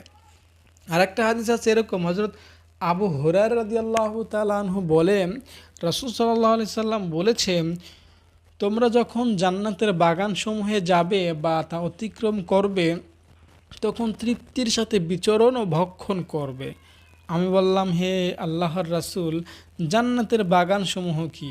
তিনি বললেন, মসজিদ সমূহ হলো জান্নাতের বাগান। আমি বললাম, বিচরণ ও ভক্ষণ কি তাহলে? তিনি বললেন, সুবহানাল্লাহ, আলহামদুলিল্লাহ, আল্লাহু আকবার ও লা ইলাহা ইল্লাল্লাহ হচ্ছে এগুলো ভক্ষণ বা বিচরণ। তো আমরা যখন মসজিদে যাব তখন কিন্তু আমাদেরকে এই বাক্যগুলো পড়তে হবে, এই বাক্যগুলো পড়া উচিত। নবীজি আমাদেরকে মসজিদে বসে এই বাক্যগুলো পড়তে অনেক বেশি উৎসাহ দিয়েছেন। শুধু মসজিদ কেন, মাদ্রাসায়, ঘরে, বাসস্থানে, হাটে, বাজারে, রাস্তাঘাটে, লঞ্চে, ট্রেনে, বাসে, যেথায় যে অবস্থায় আমরা থাকি, দেশে বিদেশে, কাজের ফাঁকে ফাঁকে মাঝে মধ্যে আমরা এই বাক্যগুলো পাঠ করব। আল্লাহ তাআলার কাছে অনেক বেশি দামি হতে পারবো। দর্শক, এরপরে আরেকটা হাদিস রয়েছে হাদিসের অন্যতম একটা উল্লেখযোগ্য গ্রন্থে, সেটা হচ্ছে এরকম,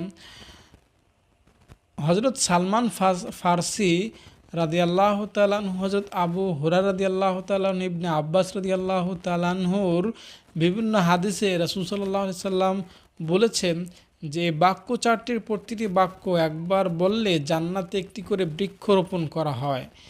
দর্শক, এটা খুবই প্রসিদ্ধ একটা হাদিস। হাদিসটির মূল কথা হচ্ছে, আমরা যদি লা ইলাহা ইল্লাল্লাহ পড়ি তাহলে জান্নাতে একটা গাছ লাগানো হবে। আমরা যদি সুবহানাল্লাহ পড়ি জান্নাতে আর একটা গাছ লাগানো হবে। আমরা যদি আলহামদুলিল্লাহ পড়ি আর একটা গাছ লাগানো হবে। আমরা যদি আল্লাহু আকবার পড়ি আর একটা গাছ লাগানো হবে। এই চারটা বাক্য যদি আমরা 400 বার পড়ি 400 গাছ লাগানো হবে। এবং এক একটা গাছ এত বিশাল বড় হবে যে বলা হয়েছে একটা দ্রুতগামী ঘোড়া, সুস্থ সবল ঘোড়া যদি 100 বছর টানা দৌড়ায় তবুও সেই গাছের সীমানা বা বাউন্ডারি অতিক্রম করতে পারবে না। এত বিশাল হবে সেই গাছটি। তো এত বড় গাছ আপনার জন্য লাগানো হবে যদি আপনি এই বাক্য চারটি পড়তে পারেন। এরপরে আরেকটা সহিহ মুসলিম শরীফের হাদিস এরকম রয়েছে, এরকম কথা, হযরত আবু যার ও আয়েশা রাদিয়াল্লাহু তাআলা আনহু থেকে বিভিন্ন হাদিসে রাসূল সাল্লাল্লাহু আলাইহি সাল্লাম বলেছেন, এই বাক্যগুলো প্রত্যেক বাক্য একবার জিকির করা একবার আল্লাহর ওয়াস্তে দান করার সমতুল্য। যারা দান করেন বা যারা দান করতে পারেন না তারা সবাই এই বাক্যগুলো পাঠ করবেন। তাহলে দান করলে যেই সওয়াব হয় সেই সমতুল্য একটা সওয়াব কিন্তু আল্লাহ তাআলা আপনাকে দিয়ে দিবেন। তো এই বাক্যগুলো অবশ্যই আমাদের পড়া উচিত। আরও সুন্দর হাদিস রয়েছে নাসাই শরীফের মধ্যে। এখানে বলা হয়েছে, হযরত আবু সালমা রাদিয়াল্লাহু তাআলা আনহু থেকে বর্ণিত হাদিসে রাসূল সাল্লাল্লাহু আলাইহি সাল্লাম বলেছেন, এই বাক্যগুলো কিয়ামতের দিন বান্দার আমল নামায় সবচেয়ে বেশি ভারী হবে। এরপরে আরেকটা হাদিসে রয়েছে, হযরত আনাস রাদিয়াল্লাহু তাআলা আনহু থেকে বর্ণিত, রাসূল সাল্লাল্লাহু আলাইহি সাল্লাম বলেছেন, গাছের ঢালে ঝাঁকি দিলে যেমন পাতাগুলো ঝরে যায়, অনুরূপভাবে এই জিকিরগুলো করলে বান্দার গুনাহ ঝরে যায়। মুসনাদ আহমদ শরীফ এবং তারগিবের মধ্যে এই হাদিসটি রয়েছে। এই বাক্যগুলো পড়ার সাথে সাথেই আপনার গুনাহগুলো মাফ হতে থাকে, ঝরতে থাকে, পড়তে থাকে, একদম নিষ্পাপ হতে থাকেন আপনি। তাই বাক্যগুলো বেশি পরিমাণ পড়া উচিত আমাদেরকে। আরও একটা চমৎকার হাদিস এরকম রয়েছে, আবু হুরায়রা রাদিয়াল্লাহু তাআলা আনহু ও আবু সাঈদ রাদিয়াল্লাহু তাআলা আনহু বর্ণনা করেন, নবী করিম সাল্লাল্লাহু আলাইহি সাল্লাম বর্ণনা করেছেন, আল্লাহ এই চারটি বাক্যকে বেছে পছন্দ করে নিয়েছেন। এই বাক্যগুলোর যে কোনো একটি বাক্য একবার বললে আল্লাহ 20টি সওয়াব প্রদান করেন এবং 20টি গুনাহ ক্ষমা করেন। আর এভাবে যে বেশি বেশি জিকির করবে সে মুনাফিকের থেকে মুক্তি লাভ করবে। আপনি যদি এই বাক্যগুলো বেশি বেশি পড়তে পারেন তাহলে খাঁটি মুসলমান হতে পারবেন এবং মুনাফিকের থেকে আল্লাহ তাআলার রহমতে আপনি বাঁচতে পারবেন।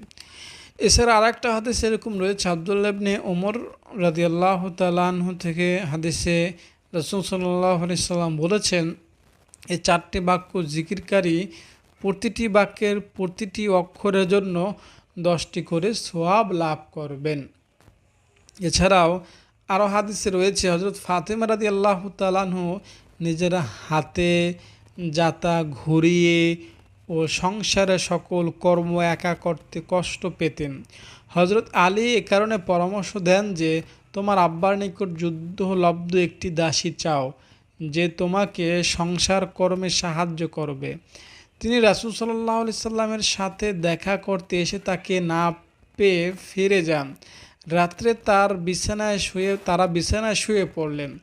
রাসূল সাল্লাল্লাহু আলাইহি সাল্লাম তখন তাদের কাছে গেলেন রাত্রে এবং বিষয়টি নবীজি জেনে তাদেরকে বললেন যে এগুলোর চেয়ে উত্তম দাসীর চেয়ে আমি তোমাদেরকে উত্তম কিছু শিক্ষা দিচ্ছি। সেটা হচ্ছে যখন রাতে বিছানায় শুবে তখন বলবে 33 বার সুবহানাল্লাহ, 33 বার আলহামদুলিল্লাহ এবং 34 বার আল্লাহু আকবার।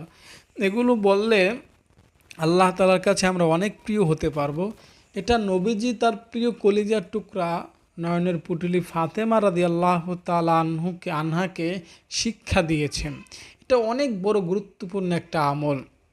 এছাড়াও আরও হাদিস শুনুন, সুবহানাল্লাহ 33 বার, আলহামদুলিল্লাহ 33 বার, আল্লাহু আকবার 33 বার এবং লা ইলাহা ইল্লাল্লাহু ওয়াহদাহু লা শারীকা লাহু লাহুল মুলকু ওয়া লাহুল হামদু ওয়া হুয়া আলা কুল্লি শাইইন কাদির একবার, অথবা আল্লাহু আকবার 34 বার যদি আপনি পড়েন তাহলে আপনি কিন্তু অনেক অনেক সওয়াব পেতে পারবেন। তাই এই বাক্যগুলো বেশি পড়বেন। হয় 33 বার সুবহানাল্লাহ, 33 বার আলহামদুলিল্লাহ, 33 বার আল্লাহু আকবার পড়বেন। এটা যদি 33 বার পড়েন তাহলে একবার পড়বেন লা ইলাহা ইল্লাল্লাহ ওয়াহদাহু লা শারীকা লাহু লাহুল মুলকু ওয়া লাহুল হামদু ওয়া হুয়া আলা কুল্লি শাইইন কাদির। অর্থাৎ এই 3টি বাক্য 33 বার পড়লে 99 বার হয়। 100 বার পূরণ করতে এই দোয়াটি আপনাকে পড়তে হবে শেষে।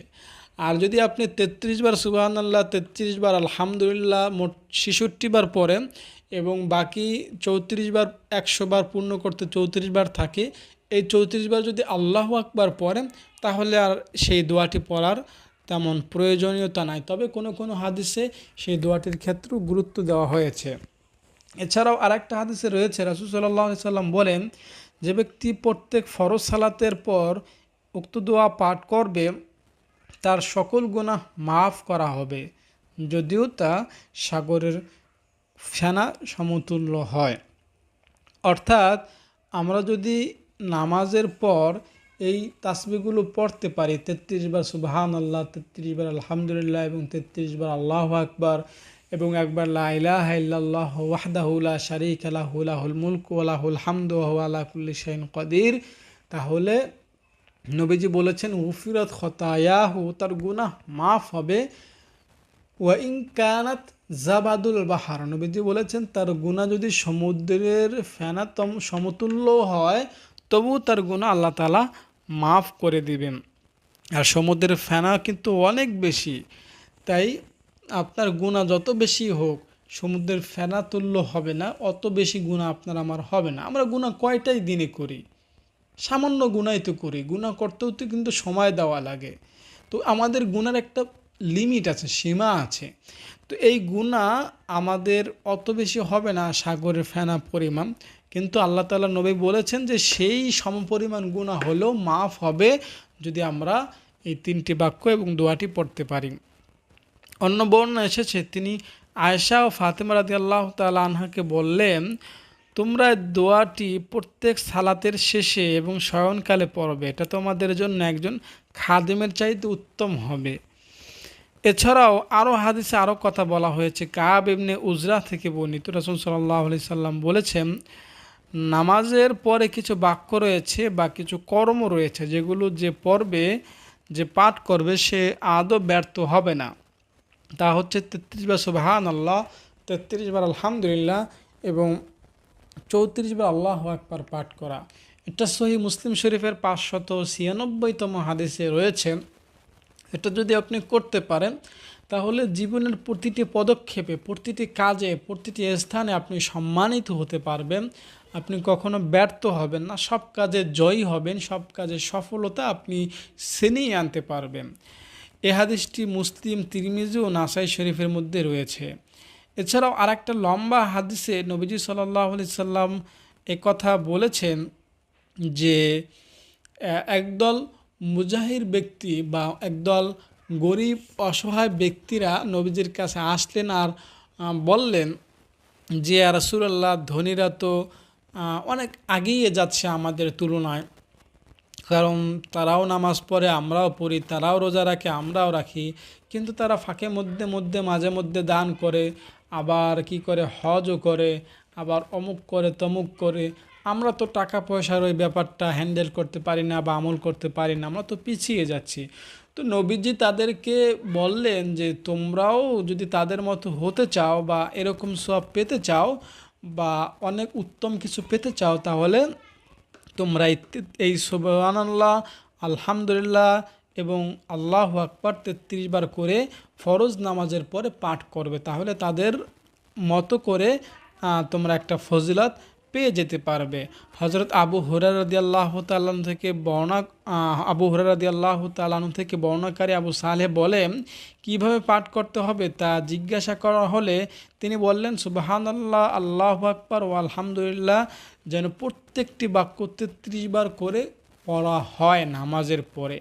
তাই নামাজের পরে যদি আপনি এই আমলটা করতে পারেন, তাহলে কিন্তু আমি বলতে পারি যে হজের সোয়াব, ওমরার সোয়াব, দান করার সোয়াব বা এই জাতীয় যত কিছু সোয়াব আছে, আল্লাহ তাআলা ইনশাআল্লাহ আপনাকে দান করে দিবেন। এছাড়াও নবীজি সাল্লাল্লাহু আলাইহি সাল্লাম বলেছেন, যে ব্যক্তি প্রত্যেক ফরজ নামাজের পর 33 বার সুবহানাল্লাহ, 33 বার আলহামদুলিল্লাহ, 33 বার আল্লাহু আকবার এবং 100 বার পূর্ণ করতে পরে লা ইলাহা ইল্লাল্লাহ ওয়াহদাহু লা শারীকা লাহু লাহুল মুলকু ওয়া লাহুল হামদু ওয়া হুয়া আলা কুল্লি শাইইন কাদির, তাহলে তার গুনাহ আল্লাহ তাআলা মাফ করে দিবেন। তার গুনাহ যত বেশি হোক না কেন, সমুদ্রে ফেনা পরিমাণ হলেও তার গুনাহ আল্লাহ তাআলা ক্ষমা করে দিবেন। আর একটা হাদিসে এরকম আছে, হযরত আব্দুল্লাহ ইবনে ওমর রাদিয়াল্লাহু তাআলা বলেন, নবীজি বলেছেন, কোনো মুসলমান যদি দুটি কাজ নিয়মিত করতে পারে তাহলে সে জান্নাতে প্রবেশ করবে। কাজ দুটি খুবই সহজ, কিন্তু করার মানুষ খুব কম। দেখুন নবীজি কি সুন্দর করে বলেছেন, কোনো মানুষ যদি দুটি কাজ করতে পারে তাহলে সে জান্নাতে যাবে। কাজ দুটি খুব সহজ, কিন্তু করার মানুষ খুব কম। 1 নাম্বার, যে ব্যক্তি নামাজের পরে 10 বার সুবহানাল্লাহ পরে, 10 বার আলহামদুলিল্লাহ পরে এবং 10 বার আল্লাহু আকবার পরে, আর ঘুমের আগে 33 বার সুবহানাল্লাহ পরে, 33 বার আলহামদুলিল্লাহ পরে এবং 34 বার পরে আল্লাহু আকবার, এই দুইটি কাজ যদি কোনো ব্যক্তি করে তাহলে সে জান্নাতে যাবে। এই দুইটি কাজ তো সহজ, কিন্তু করার মানুষ খুব কম। এ কথা যখন নবীজি বললেন, সাহাবায়ে কেরাম বললেন, ইয়া রাসূলুল্লাহ, করার মানুষ কম হবে কেন? নবীজি বললেন, নামাজ শেষে যখন করতে যায় শয়তান তাকে তখন বিভিন্ন ব্যস্ততার কথা স্মরণ করিয়ে দেয়, ফলে সে নামাজের পরে বসে এগুলো আর পড়তে পারে না, সে উঠে চলে আসে। আবার ঘুমের আগে যখন সেগুলো পড়তে যায় তখন শয়তান এসে তাকে ঘুম পাড়িয়ে দেয়, সেগুলো পড়ার আগেই ঘুমিয়ে যায়। আর একটা পরীক্ষিত, আপনি চাইলেও এগুলো খুব সহজে পড়তে পারবেন না। ঘুমের আগে যদি আপনি এগুলো পড়তে যান তাহলে 33 বার করে 99-100 বার পড়ার আগেই দেখবেন আপনার ঘুম চলে এসেছে। এটা আমি কসম করেই বলতে পারি, যার ঘুমের জন্য ওষুধ খান, ট্যাবলেট খান, বিভিন্ন পদ্ধতি অবলম্বন করেন, এই আমলটা নবীজির এই শেখানো পদ্ধতিটা অবলম্বন করবেন, দেখবেন শয়তান বাবাজি এসে আপনাকে ঘুম পাড়িয়ে দিয়েছে, কোনো চিন্তা টেনশন আপনার আসবে না। এটা নিয়মিত আমল করবেন, আপনার ঘুম ভালো হবে। আমি এটা নিজেই পরীক্ষিত ভাই। আমার 2 বার আমি এই আমলটা পরীক্ষা করেছি, ট্রাই করেছি, যে দেখি আমার আজকে ঘুম আসতেছে না, এই আমলটা করে দেখি। বাস্তবেই আমার ঘুম আসতেছিল না, অনেকক্ষণ ধরে এদিক ওদিক সেদিক কাত হচ্ছিলাম। তো তখন আমার এই হাদিসটার কথা মনে হলো, আর আমি এই বাক্যগুলো পড়তে শুরু করলাম। একদিন এগুলো পড়ার আগেই ঘুমিয়ে গিয়েছি, আরেকদিন এগুলো পড়তে পড়তে এমন অবস্থা হলো যে আমার ঘুমের একদম চূড়ান্ত পর্যায়ে চলে আসলো, কিন্তু কোনো একটা কারণে ঘুমটা আবার ভেঙে যায়। তো আমি এটা বিশ্বাস করি যে আপনি যদি এগুলো না ঘুমের আগে পড়তে পারেন, 100 বার পড়ার আগেই আপনার ঘুম চলে আসবে। ঘুম না আসলেও ঘুমের একটা চূড়ান্ত ভাব চলে আসবে ইনশাআল্লাহ আপনার চোখে। এই সম্পর্কে আর একটা হাদিস আপনাকে শোনাই। সাদ ইবনে আবু আক্কাস রাদিয়াল্লাহু তাআলা আনহু থেকে বর্ণিত, তিনি বলেন, আমরা আল্লাহ রাসূল সাল্লাল্লাহু আলাইহি সাল্লামের নিকট উপস্থিত ছিলাম। তিনি বললেন, তোমাদের কোনো ব্যক্তি প্রত্যেক 1000 পড়তেও 1000 নেকি অর্জন করতে অপারগ হবে কি? তারা তার সাথে উপবিষ্ট ব্যক্তিদের একজন জিজ্ঞেস করলো, কিভাবে 1000 নেকি অর্জন করব। তিনি বললেন, 100 বার তাসবিহ পড়বে, ফলে তার জন্য 1000 নেকি লেখা হবে, অথবা 1000 গুনাহ মিটিয়ে দেওয়া হবে। অর্থাৎ আমরা যদি 100 বার সুবহানাল্লাহ পাঠ করি, তাহলে আমাদেরকে 1000 নেকি দেওয়া হবে, 1000 গুনাহ থেকে আমাদেরকে রক্ষা করা হবে। দর্শক, আমি আপনাকে সুবহানাল্লাহ, আলহামদুলিল্লাহ, আল্লাহু আকবার, লা ইলাহা ইল্লাল্লাহ সম্পর্কে এ পর্যন্ত মোটামুটি প্রায় 50টির মতো বিশুদ্ধ হাদিস শুনিয়েছি।